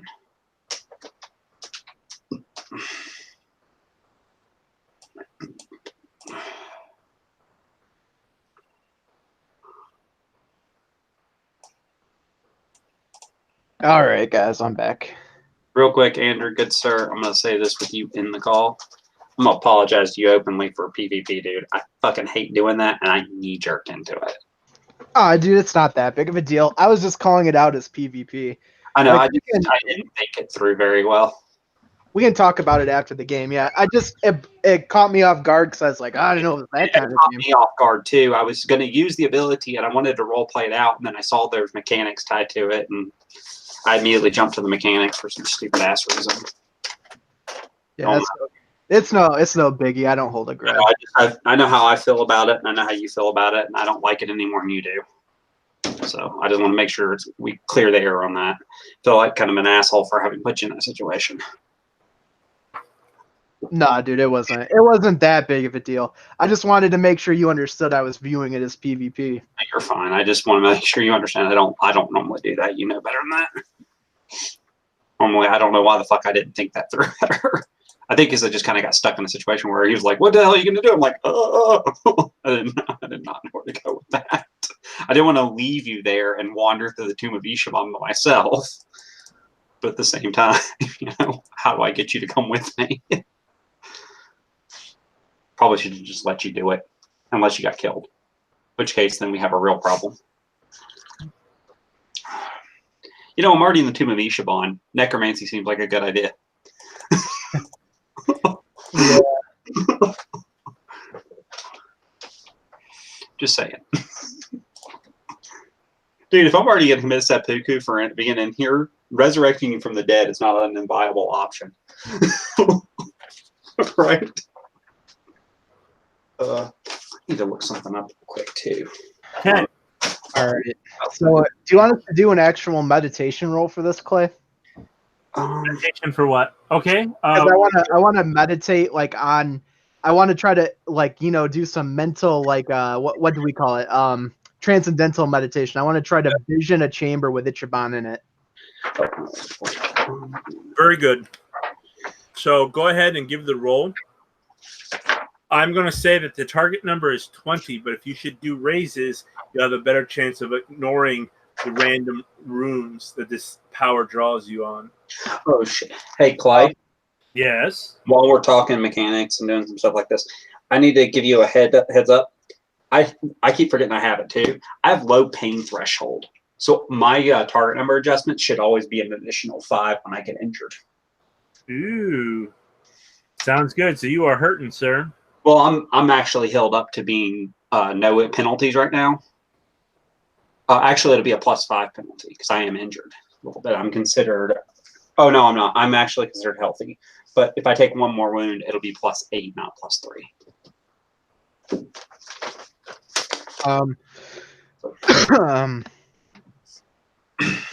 Oh yeah, I was gonna say I don't think I can really do. Oh, you know what? Let's try. I'll do one raise.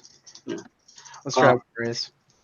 This is an interesting question. If we're going to try to meditate like this, because we're not trying to regain void, can we spend void to get the skill? Yes. Okay, that's what I'm going to have to do then. All right, I got 29. And it'll be a group concession. So, did you try any raises with yours? Just one raise. You got it. Okay, so you got a success in the one raise. What about you?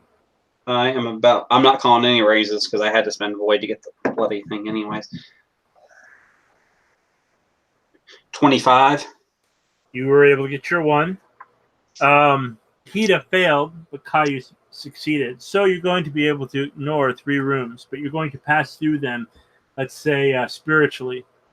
You find yourself in a room, and at the center of it you are. Think of a hurricane, and you are in the eye of the hurricane, which is funny. I've got 2 coming my way this weekend, beginning of next. And you see the winds blowing all around you. You see an entryway to the north, south, east, and west. But you're still in your spiritual form and your body's passed through it. And as you pass through it, you feel instead of winds and debris inside are souls, thousands and thousands of souls, as they whittle and hit beyond you. I need you to give me a willpower check. You are avoiding this. You are still within this realm. 19. 19.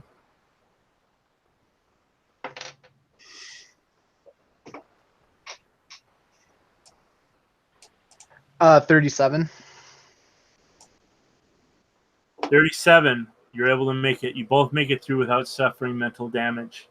You hear screaming coming from inside your head as you guys are all traveling, and you hear the Caillou and Hida scream in pain, as if their souls have been tormented here before. And then you're whooshed away out of this room. You find yourselves in a small area. Think of Gollum's area when Bilbo first meets Gollum in the pit and the slime, but instead of a river or stream or lake in the middle, it is a blood, not water. And in the center, you see a man rising up like the oil monster in Star Trek The Next Generation. And as the blood drips off this area, you see an oracle. And the majesty of this oracle powers you. You've now witnessed the oracle of blood. And the oracle of blood is actually a corrupted oracle of one of the elements. This is the oracle of blood. And you hear as it looks at you in your spiritual forms, the path of honor has been drowned in blood. Why are you here? Do not free, as his body just lumps into blood. You hear a laughter. Come, my apprentice draws near, and I will need my tools to defeat him. And you guys are ripped into the next room. And I will send you a picture. This room. I don't want to die.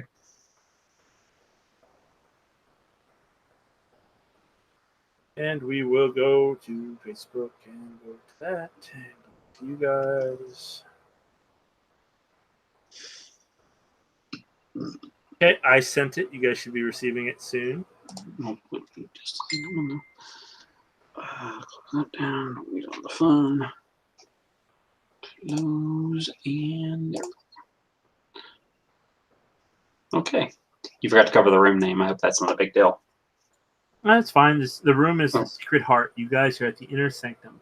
Hold on. Just making sure that wasn't a mistake. Inside this room, as you guys materialize in the western corner. The chamber appears more natural than the others you came in. You are at the hidden heart. The tomb's magic is strongest here, as the walls are covered in kanji. You see that this is a raised dais.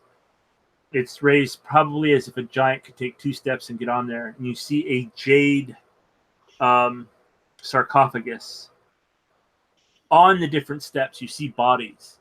You see blood speakers. These people have been burnt, cut, slashed, bleeding everywhere. Piles and piles of blood are about this area. Over the sarcophagus, you see the lion magistrate. Seems to be chanting. He seems to have slaughtered his men, or his men have died on the spot. Lord. I'm going to look at Hida, or Kampachi, because there's 2 Hidas. And I'm going to ask him what he thinks the proper plan of attack would be here. You have moments you won't have time to discuss, as you see. What was his name? What was the spirit's name, the apprentice's name, not the Akoda? Yajidin is his name. I'm going to yell, Yajidin, we found you. You have a lot to answer for. Prepare yourself. The sons of Hida are going to fall down upon you. As you say this and he turns to you, you see that he is leaning over the desiccated form of Icheiban. His severed left hand is spewing blood onto Icheiban. You see that the jade has been corrupted. It is soft and slime covered. He turns to face you. How close are you guys going to be to the overall platform? I'm going to have to stand back a little bit. So let me go take a look real quick. We're in the corner, the lower corner, right? You're in the left side doorway. Okay, left side doorway. Okay. I'm gonna move in slightly and kind of hug the wall just a little bit while I let other people around me. They seem to just magically appear, and as he sees that, you see Yajidin is finishing his chant, whatever he was saying, and slices off his other hand.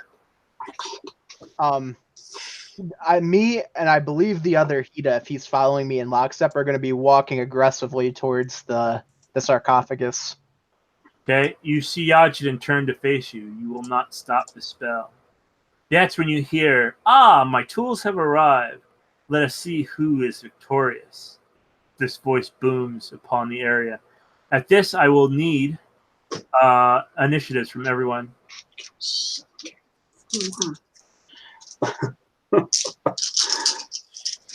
By the way, I have to say this apprentice is a lot more free with other people's body parts than I would be. God, I rolled like shit. Jesus.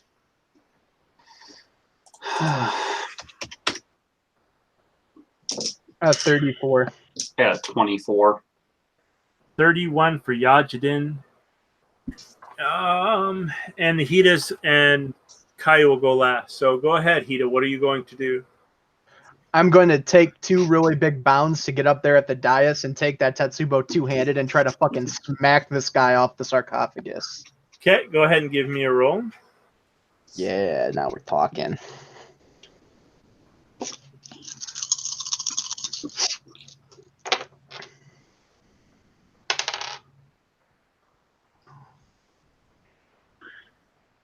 All right, that's a 36. You miss. 36. Actually, I'll use my last luck point if that misses.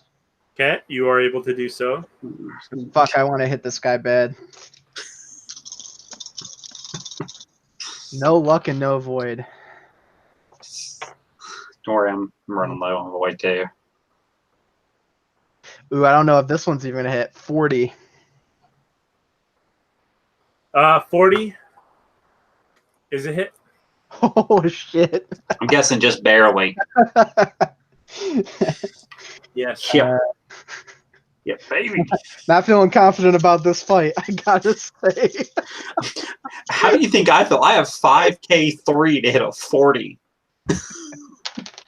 Man, I hope that enchantment that Asana Woe put on this thing is gonna do some business.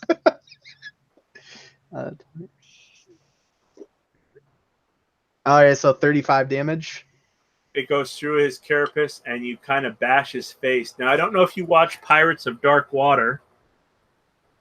think I've ever seen it, but go ahead. I have You not. ever seen Pirates of Dark Water cartoon? I've never seen it either. Fuck, Clay, you're old. you guys just upset me. You lost a lot of brownie points. I should just kill you for the hell of it. But you see the corruption as you kind of bash. Where are you hitting him at? Man, it's with Tatsubo. I would go for center mass. You crack into his chest, his robes and his kimono expand open, and like rotted flesh, you see his chest kind of expand, and you pop through his carapace like you're popping a beehive, and you see his inner organs are all rotted, and the black ooze kind of drips out of him, and he hisses out in shock, and, how dare you come across me and hit me? And he is in a lot of pain. A flash of light goes out. I need reflex rolls from the Hida, the Atomo. The Hida is the Kayu, and the Atomo. Everyone needs to give me a reflex. Can you give me Everyone does. reflex? Yep. Could you make that stamina, please? Nope. Could you make it stamina, please? Nope. Look what you did to us. And tell me if you get a 20. I just got a 20. I got a 23, so. The Kayu fails. The Hida makes it. The Kayu yells out in pain, I cannot see. And Yajiden is able to see. I am blind, says the Kayu. As a flash of light erupts this room, that's when you notice that the kanji that is written, hieroglyphs flare up as well, as if you just gave fresh batteries to a remote. It is now Yajiden's turn. He turns to you. I am going to do 4 raises on this casting. You see him just flick blood at you. His 2 stumps still there as he starts to yell and biting into his tongue. I'm going to do range, casting time, and damage for this, and I will do a 4th one for targets. Oh, Lord, you're trying to hit all of us at once. So, and he will spend. Hang on a sec. 2 people. I feel like I just triggered a monster closet in Doom, like 2016. Like I'm seeing like in my mind gates are coming down and like fucking rock, like thrash music is starting to come out. Are you kidding, Andrew? This is more like when you walk into one of those like monster infested rooms in the original Diablo. 5, 10, 15, 20. He needs to spend. He'll bleed himself 20 wounds. Oh, Lordy. Can I have that knock him unconscious, please? Nope. Just admit you're a blood speaker. just make him fall unconscious a little bit. Okay. How many nubs of jade do you have? We'll go to you, Hida. How many are on my Tatsubo? I have 2 fingers in addition. Entire Tetsubo is jade. So that is going to blunt half this damage. You're going to take the blunt of the damage as the blood and ichor burn upon you. You're going to take 52 points of damage. Son of a bitch. Now half of that's 25, but since he did raises 4 damage, 10 more is unsoakable. Your Jade Tetsubo is burning it off as you hold upon it, but think of it as you're getting splashed. Your Tetsubo is fine. Your hands gripping your Tetsubo is fine, but your elbows up to your chest, your legs and stuff is covered in blood. Your face is protected. You're not going to be blinded by it, but this damage is just burning. You are cooking within your armor. So you're going to take 25. And 10 of it can't be soaked. And 10 of it cannot be soaked. So you're going to take 15 minus your 5 from your armor? I take 15 it goes total. Through your armor. It goes through your armor. Oh, it goes through your armor. Oh, that's right. It's a blood magic spell. But it doesn't go through my natural resistance. But it doesn't go through your Hida school. I end up taking 20. Now I need a raw earth check for the team. This is painful. Ooh, buddy, that puts me at. Your jade will not. The weapon will not do it unless you wish it to take it. No, I've got 2 fingers of jade too, so. Which means you got 6 shots like that you can heat up. Well, Okay. if you take the wounds. I'll tell you one thing, it's a good day to have a very high earth. Yes, it is. And maybe we should spread out as soon as possible so that shit doesn't happen twice. It covers you, just like in an old cheesy 80s horror movie. It just blah. All of you guys. I got 40 to the earth check. Okay, you make it, and you're not tainted. But I'll tell you this: because you are wielding jade that is not infused with the essence of Osan Wo, almost like M80s popping, your 2 fingers of jade pop, pop, pop. Oh shit! And you are hurting. It is painful. On to you guys. Yeah, I'll fall to my knee as that goes through me. Like you see, what does the actual image of it look like? His cast. Basically, his blood is spewing out of his stumps, almost like a fire hose, as he screams out the final chant, and it's just a fire hose he spreads out on all of you guys. Okay.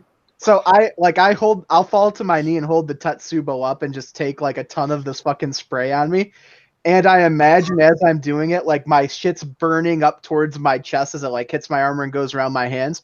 But to him, I imagine he can see like Osana Wo, like a knelt down holding the Tetsubo with me. Nice. I like that description. So you're just battling it out, and it hasn't stopped spewing yet. Now, what is your target number to be hit? I am at 35. Okay, you are going to take half of the overall damage. For this, let me roll to see if I hit you. Because I've got to roll for each individual. Because all the raise lets you do is actually target the person, correct? It's range, casting time, damage, and the number of targets. I'm talking about the target raise. If you take the target raise, it lets you target, not automatically hit. Correct. I have to break up my raises for range, casting time, damage, that kind of stuff. It's been I really haven't played a Shijinja in 4th edition in a really long time. But you're taking 51 is to hit. Okay, so I'm taking the hit. You're taking the hit. I need to roll half the dice. If you roll here. You are not wielding a big Tetsubo. No, I am not. I do have 2 2/3 jade. Now I'm going to ask you, to soak, are you going to willingly take the taint upon yourself and try to resist, or are you going to go through your jade? Son of a bitch. If it's going to blow all my jade, well, I don't know that it's blowing all the jade as a character, though. I'm going to put it into the jade. Okay. You're able to, you'll still be able to get a resist roll. Go ahead, and you're going to take 25 damage that goes through your armor. If you have any. Okay. I'm going to spend a void to eat 10 of it. Okay, so. Takes 15. So I'm at 30. Hang on. And like what I did for him, 10 of that cannot be resisted. That's fine. I don't have any natural resistances or anything, so. And it continues to burn. And your jade, wherever it's at, pops like an M80. Yeah, so I lost it. Do I lose all 3 fingers or just 1? The whole finger of jade pops. Okay, so I will take it on my finger that's already got 1 knuckle burned off. And then I got a willpower roll. What I can willingly fail this roll, can I? And take taint, yes. Yeah, which I won't take the taint because I do have a finger of jade. Finger of jade, it overlaps your finger of jade. Yeah. Okay, that's what I'm gonna have to do. I don't think there's much chance of me on 3K3 resisting because that's gonna be 15 points. Can you get 15 on 3K3? No, I thought. Let's see. Oh yeah. Let me try. Let me try the roll first before I say I'm gonna. Your jade is popping no matter what. That's fine. I just want to make sure I don't need to spend additional jade to resist the taint.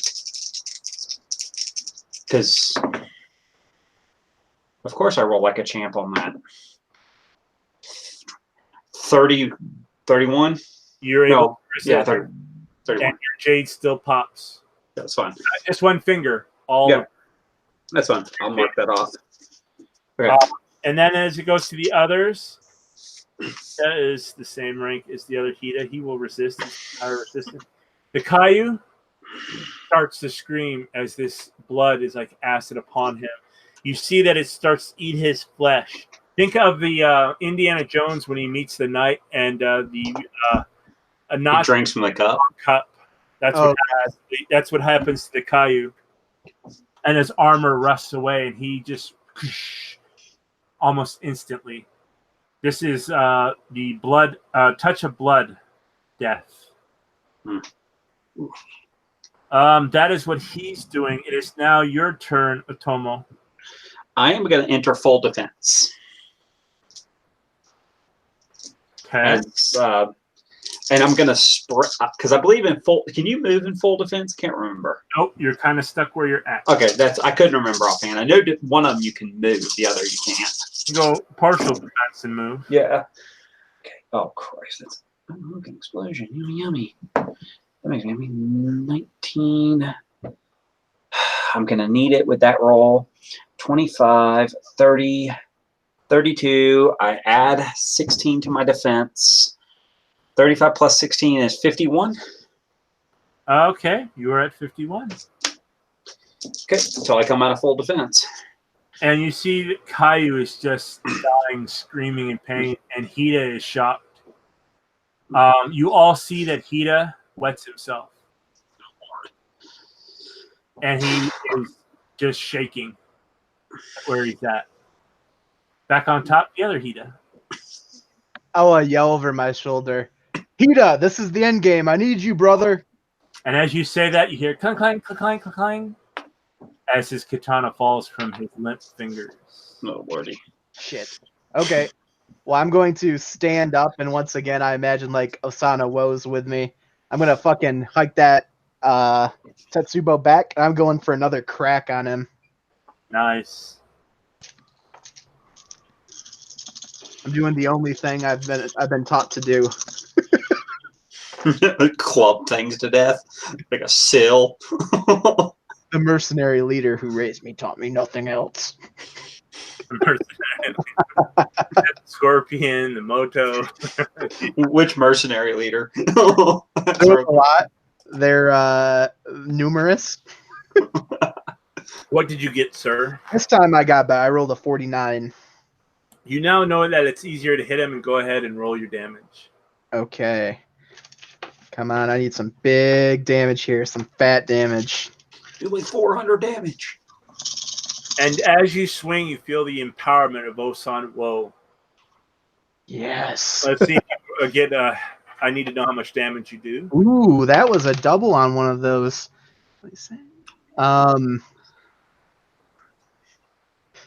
Oh, this is a lot. This is 54 damage. Double that.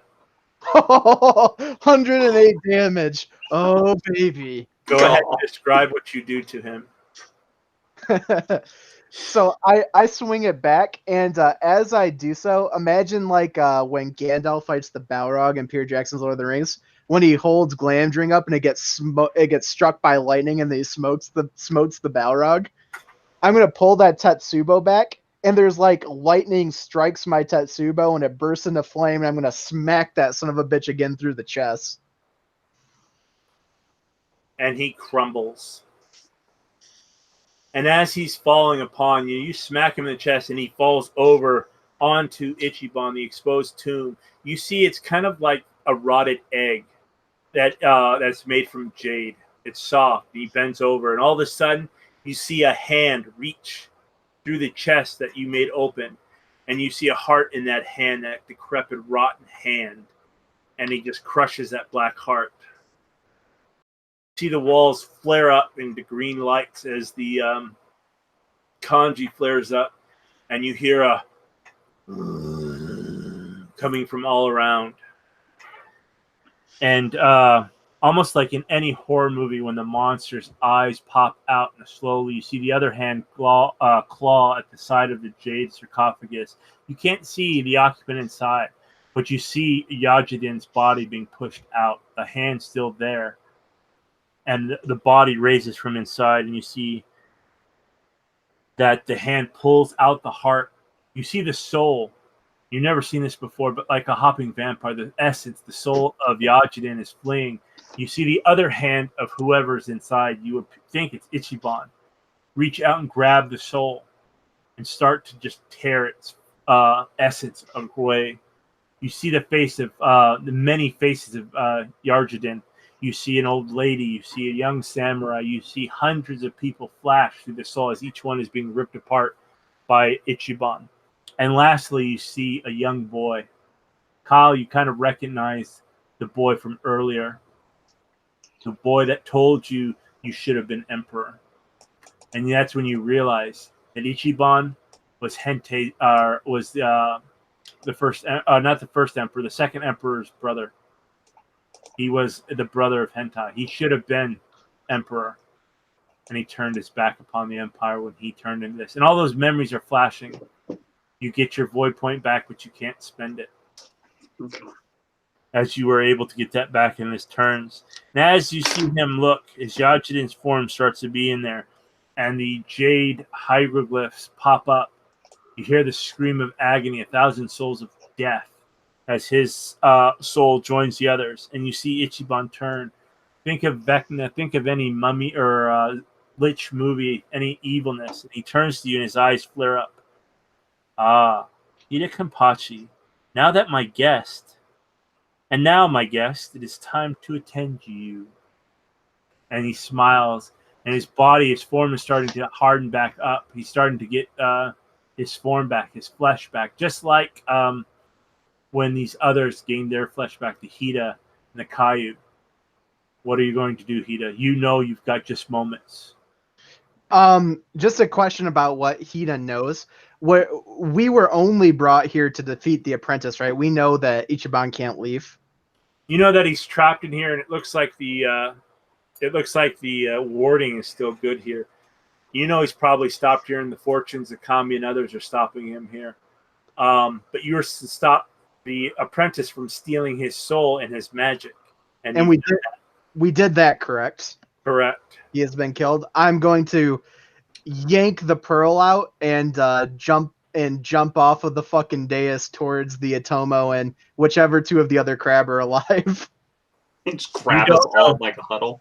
You don't know. The one crab is just over the Kaiju, and it's crying and piss covered, and you see the Atomo kind of prancing around in his defensive stance, not knowing what the hell is going on yet.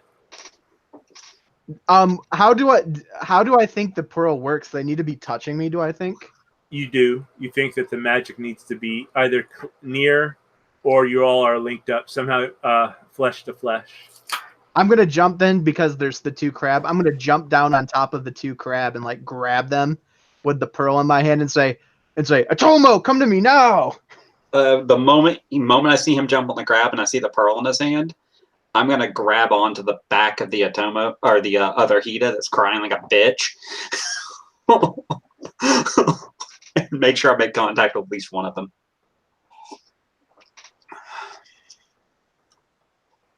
Okay. And as you grab and you reach out, you are in possession, Hida. Where do you wish to go? Burning sands. Burning sands. Nope. I am going to go to outside of Hida Castle. Okay, I need you to roll a 10-sided dice. Call odd or even, high or low.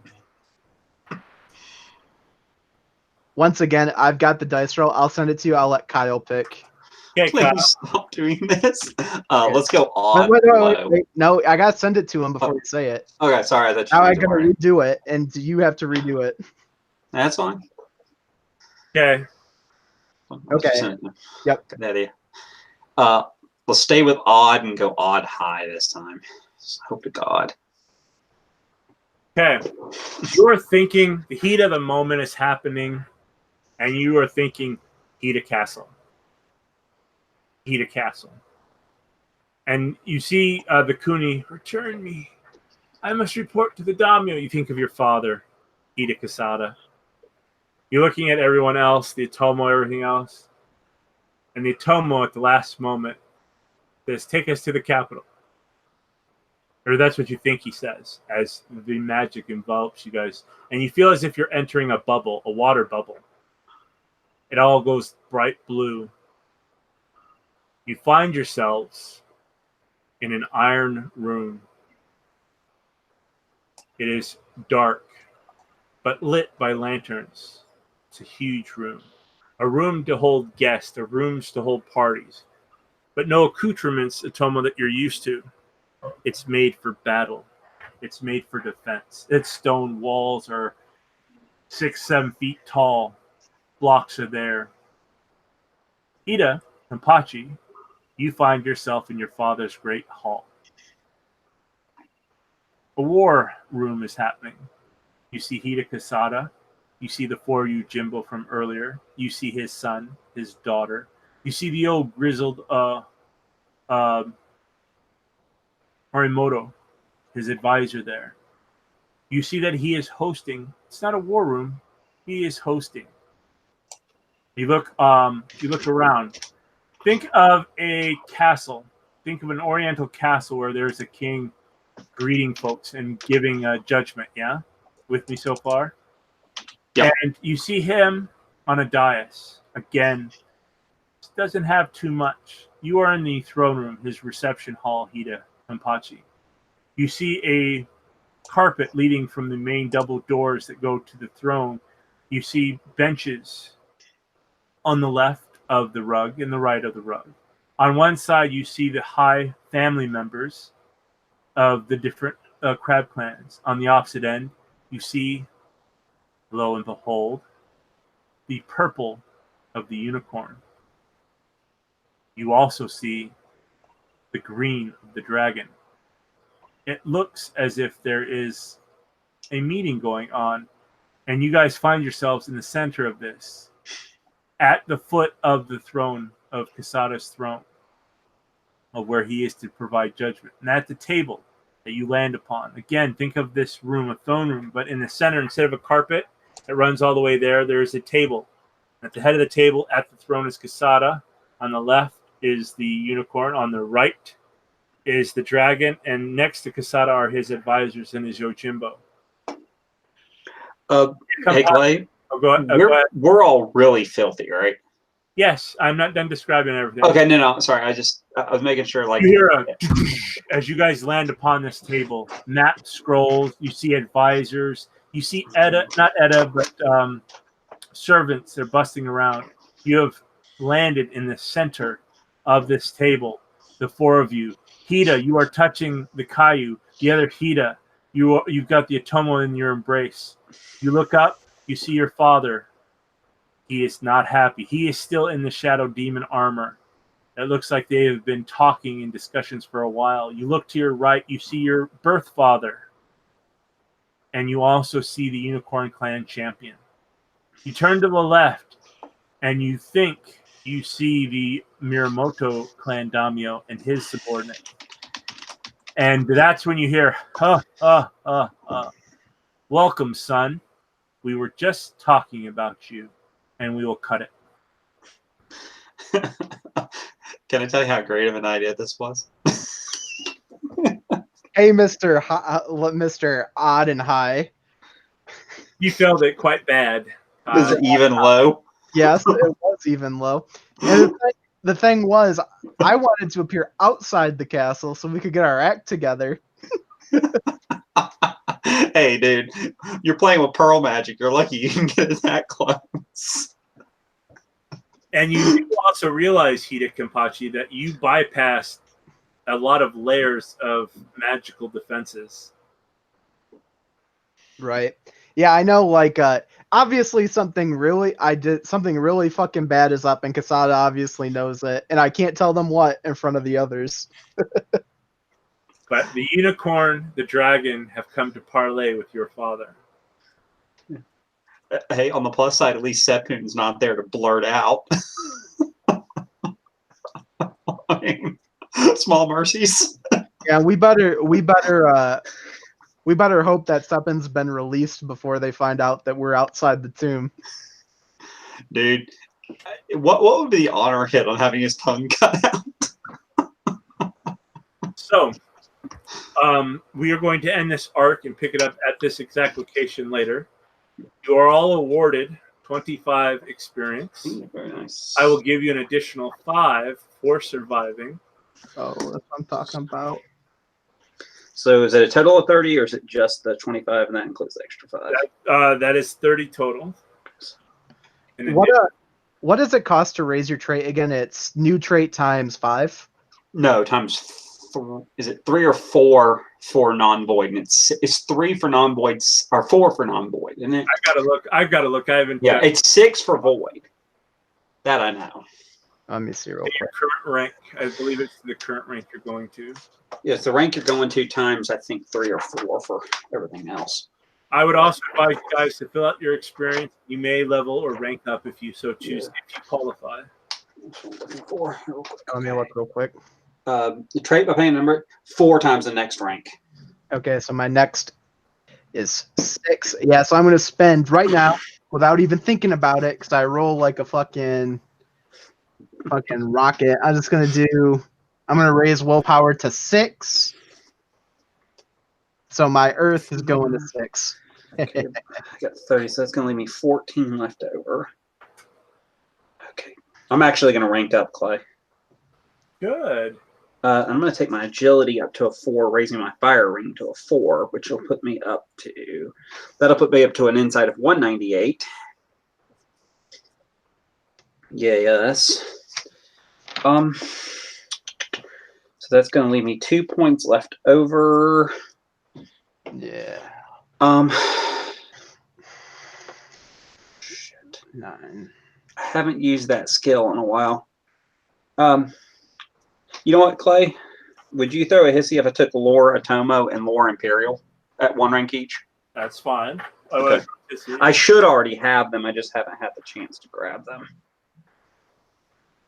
And you all are going to take a -5 to glory as you show up filthy, dirty, and covered in blood. Okay, so I'm at negative glory now. It'll be a whole rank. It'll be 1 rank of glory. I'm at negative 0.3. You are a nobody. I am literally a nobody. I'm a 9. I'm a 9 with 2 clicks. And you also take a -5 clicks to glory or honor, as you are again covered in blood and crap, and you just magically popped up into this. And you could possibly lose more, possibly have to commit seppuku, depending on how you guys deal with this situation and the next session. Well, I'm definitely not saying in front of everybody we just came from Ichiban's tomb. Oh, I'm not saying that in front of anybody. I'm gonna tell Kasada that, but I'm not saying it in front of these guys. Hey, I literally just broke out even at 200 insight, Clay. Good. What about you there, Mr. Knapp, with your high rolls? Because I think you get 10 per 1 of your attributes. So every one of your attributes gives you 10. What's the requirement for rank 5?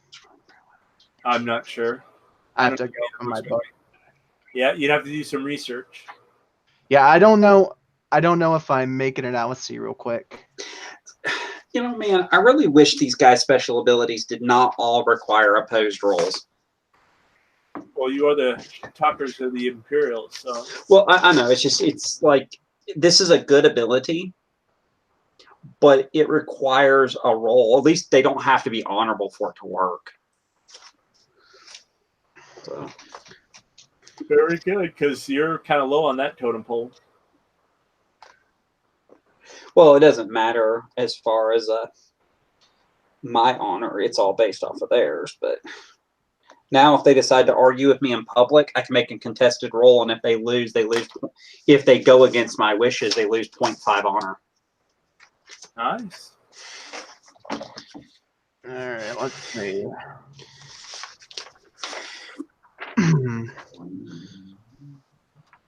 Dude, Atomo are really goofy. They're just not built for combat. I suggest you pick up some combat traits or see if... Well, I've got 2 ranks of Kinjutsu, so I can actually fight with the blade, and I'm good in defense. That's not what his primary focus is. Like, none of their special abilities affect combat at all, unless it's social combat. It's the price you pay for playing a courtier, I guess. And we'll be dealing with a time skip as well after we retrofight what if you guys survive this without having to commit seppuku. Okay. At this point, I'm not sure Ikoto would do bad by killing himself. He's at 2.7 honor. Not good. No, he is really, and he will never be able to collect the honor for having defeated Icheiban like that, or being there when it happened, anyways. Go ahead, tell the Emperor, or tell Hida, or tell the Dragon. Yeah. Or the unicorn. Well, the funny thing is, because my honor's so low, if I tried to tell them that I was in the tomb of icheiban and stopped him from coming back, people wouldn't believe me. Yes, sir. They'd be like, "You're a lying son of a bitch." Yeah, I'm definitely telling Hida what I did, but I ain't telling them in front of the other two. Moto and all those other people. Well, that concludes the tomb of Icheiban. You guys survived. That is a fucking scary adventure. And you guys were able to ignore half the rooms, which I thought was very lucky of you. Man, And- Asano fucking hooked me up. Yeah, he was. If you were able to do 50 points of damage, you would activate the ability, and you were able to do 50 points of damage. And he couldn't soak it. You annihilated his protections early, your first hit. Hey, Clay. What's that? You don't have to admit this or not, but was that a fucking Roxasha we let loose? Roxasha? Yes, it was. That's what I thought. Those things are sons of bitches, man. You guys don't have the power to defeat him at this. No, he would have butt raped us if he wanted to. And all you had to do is he was spiritually locked. So if you guys would have cracked it open at all, he would have been able to escape. Yeah, from a standpoint of a meta standpoint, Roxashas are one of the nastiest things in the fucking game. Excuse me. Yeah, I'd have to see my Burning Sands book to see what they gave him for that. But, They're gross. They're really gross. I know in 3rd edition they were even worse. well, they don't have the stats in 3rd edition. Well, maybe it was 2nd edition. Whatever the last edition they had stats for were gross. They were really messed up because this adventure was written originally for 2nd edition, wasn't it? Yes, it was. But the way you were describing him, I wanted to ask if his hands were backwards, but Otoma wouldn't know to check for that. At the time, you wouldn't know because he didn't do anything until he grabbed the bars. But yeah, he wouldn't. That's what I'm saying. Well, not just that. He has no lore on monsters at all. Shadowlands knowledge wouldn't have given you it. Nope, because you have to have lore Burning Sands for that. Yeah, Andrew may have gotten a chance if he asked for it with his Sage ability, but yeah. But no, it's they're like I said, I had to look up Burning Sands, but they are really gross. They're really gross monsters. They get bonuses out the ass, and they're stupidly good fighters, and they can cast spells. They don't get their own brand of magic, kind of like the way the Naga do with the pearl magic. And they can mind screw you, all kinds of things. It would have been interesting. The funny thing is they have a really weird sense of honor, though. If they promise you something, they'll give you what they promise you, even if it's in like a twisted form. No, if you guys would have not remembered that you wanted him to stop, even though he promised that he'd do it, he'd have reneged. He'd have just left. After threatening you and saying, "I'll see you around," you would have just left. Without Wait, who would have? I missed that. The Rakasha, your honor is different than theirs. So even though he promised to tell you the secret if you let him out, if you guys would have let him out before, you had high enough in. I was just going to remind you, but if you would have let him out or cracked it at all, if you would have damaged the lock in any way, you'd have released his prison. And then he would have just left it high and dry. Yeah, he'd have left you guys screwed, and you guys wouldn't have been able to bypass some of the rooms. No. But that's how their honor works. He would have been like, I told them something. I didn't tell them everything, but I told them something. Fuck them. But that's how they function. Their honors, they are honorable, but they're honorable in a way that they don't always have to tell the full truth, as long as they tell part of what they promised. It would have been interesting with your infused Osanwo weapon. Yeah. It's just for someone to go pray to him. Yeah. I mean, that's a weird ending. I think part of my problem with this game from a lore standpoint is it's sometimes hard to separate what I know about the world from what my character should know. Best to play dumb at times. It is. That's why I was saying that. Like, I immediately, when you started describing him, I figured he's a Roxasha, or how you say that name, because I cannot actually say it. But he, I knew Otoma wouldn't actually know that. He wouldn't know what to check for to see. Like I said, because their hands are actually backwards. And you never really saw his hands. Yeah, you never saw his hands. And then 2, Otoma would have no frame of reference to actually know that. That he None. knew what your true names were, as he called you by your given. That's one of the things. The last thing that made me think that's what he was. He knew who we were. Those dudes are fucking information brokers. They're almost as bad as Yin. That's saying something. What would Icheiban have done if we tried to attack him? If you would have attacked Icheiban, he would have easily been able to defeat you guys. You may have been able to hurt him with Osano's Tetsubo, which you still have, by the way. But he's in control of the realm. Yeah. Question: Is that is the Tetsubo he carried out? Is it considered an artifact, an heirloom? You'll have to wait and see. It is fully jade. It's not. Yeah, like even the handle is. The whole thing. Yep. It's one big jade piece. Okay. The only reason I asked that is from a mechanical, not mechanical, just from a lore standpoint. If that is, then his family can actually demand it be returned. Whether or not Hida, the current daimyo of the Crab Clan, would allow it is a different story. But Wait, who returning what now? theoretically, according to the lore, if they know you have their family heirloom, family artifact, they can demand that you return it to his original family, any surviving family members.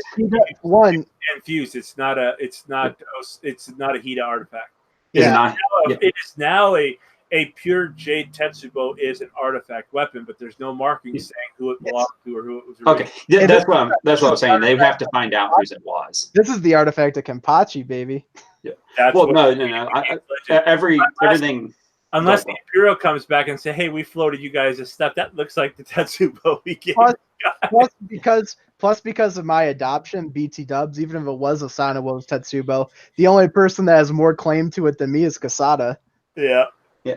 No, but what I was saying is like any artifact, that's why artifacts are weird in this game, is because if I were to find a random artifact and it's not from the Otomo, they don't always get the chance to do it. But if there's a surviving member of the family, they can just give me that shit back. Give it back. That's the honorable thing to do. 9 out of 10. Most times it would be gifted to you for being honorable and returning it. Unless it is a blood sword or it's the clan champion sword or something. But this is just a regular Tetsubo that's blessed by Osan. Your sword is blessed by Osanmo. Oh yeah, that's right. I still have that katana. I'm going to say like, hey Dad, I lost the topaz armor. I went to Ichiban's tomb. I got this blessed by Asana. Whoa, I killed a blood speaker. Wait. I lost that armor. Is that code word for you got enraged, turned into like a giant ogre, and it cut that shit off you? What did you do last week?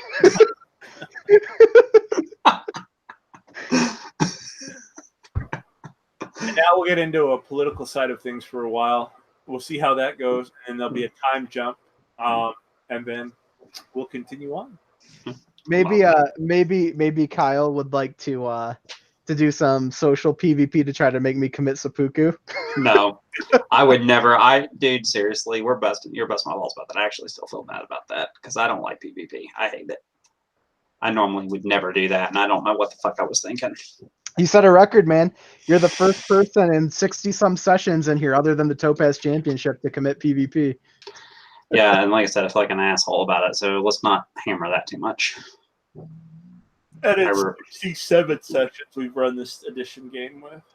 Actually, 67 was tonight's game, 67 sessions. Nice. Jesus Christ. Has Kenpachi been there from session 1? Day 1. And it's only been a year in game. All this stuff has happened within a year of his winning. Maybe Dennis will come back and play with us all of a sudden. That'd be entertaining. Let me tell you right now, if all this is happening, well, of course, if I remember right, because you're using Hidden Emperor timeline, right? Yeah, I am. So we shouldn't be too far from the Scorpion coup then. That's a possibility of happening. Yeah. Well, if you're going to use everything from Hidden Emperor, Scorpion coup should be coming up on us because it's one of the first events that sparks the Hidden Emperor. I think that'd be cool if he does it, but I think he's got different plans. No, it's fine. I don't care how we do it. I mean, I just know you were running in that era, that time frame. So I've been warned that another game might have that, so if that's going to be the case, I'm going to continue my plans of death and destruction in the concubine of Ichiban, or Fulin's concubine story. If you want to do that too, Clay, totally fucking do it. I do not care about that. I might just have tied in. I might throw out some hooks because you tied yourselves with the scorpion, so I might throw you some bones that way. And if you take the story that way, oh well. I wasn't sure if we were even going to survive Ichiban's tomb, so I didn't think we were there because you know what the damage was if you didn't have the Tetsubo. How much damage did you take? 50 something? I think it was like 52. It almost took me to hurt. That took me one away from hurt. That single blow from him. But if I just focused, and I had the races to do it, in the book it says kill the leader to cower the others. But I wanted to do maximum damage, and I thought damaging everybody. Plus, they don't expect you to resurrect all the guys, and you could have kept doing it. You could have kept facing the spirit, the ancestral spirit of the armor, and freed the others. Mm-hmm. As long as you kept stepping into the ring, he animated, and the spirit is bound to do what it was to do. I thought about that, and to be honest, I wasn't sure what like honor required of me for that, but I definitely knew I couldn't leave the crabs. I knew that I couldn't do that. And you brought him back, so hey, that's a thing to do, Harry Potter. I couldn't Cedric there. Plus, I, the player, knew that Kyle was getting irritated. Well, no, I wasn't even getting irritated. I was actually trying to play that the way that the character would have played it off. He had no attachment to these people. And as far as he was concerned, you were risking getting yourself killed for people he didn't know anything about. I thought it was good. I was just going to step away and then he'd have backhand you. He probably could have. And like I said, I also misunderstood how that ability works. It still only lasts for a round, so it's like, what, 10 seconds? It doesn't matter, though, because 10 seconds would have been enough for me to walk through a portal. I know. What I was saying is the idea behind it was originally I was thinking I could get you to do what I want to know. What I really would have done is it would have been about trying to slow you down enough to try to get you to think through what you were doing. But even then, I don't think it would have worked the way I wanted it to. I misunderstood that ability really bad. I think I'm getting frustrated with that ability, too, because it only affects honorable people. So it's been really hard to use. Yeah. It's... I like the ability, and like, don't get me wrong, it was totally up to you to like choose to use it on me if you wanted to. Yeah. Well, like I wanted to use the concept, but then I saw the fucking mechanics on it. I threw the mechanics out there, and I was like, I shouldn't throw the fucking mechanics at you. It would just be the thing I didn't like about it is it would be like me fucking physically bullying your character to make you do something. Yeah, and like I said, I shouldn't have thrown the mechanics at you because what my character was trying to do, from my perspective, what I wanted to do was say, we're forgetting our prerogative. Let's move on. And then I was like, oh shit, there's mechanics tied to it. And I tried to throw the mechanics at you. I should just ignore the fucking mechanics and let us role play out that. It's what's the, I can't think of the name of it. What do they call characters like that in Pathfinder and like D20 D&D when you're like a persuasion face? No, it's got a different name. It's a something mancer. I can't think of the word for it. I can't either. I know what you're talking about. I can't remember what it's called either. You got me. Yeah, I can't think of what they call it. Oh yeah, it's cool. Like it's cool. It's cool and like using it against NPCs and stuff. But like the moment you use it against a player, you're taking away. You're taking their agency out. You're taking the role playing aspect away. You're defeating the role playing aspect. And that's what I'm saying is I should have said I want to use the Aura Sergeant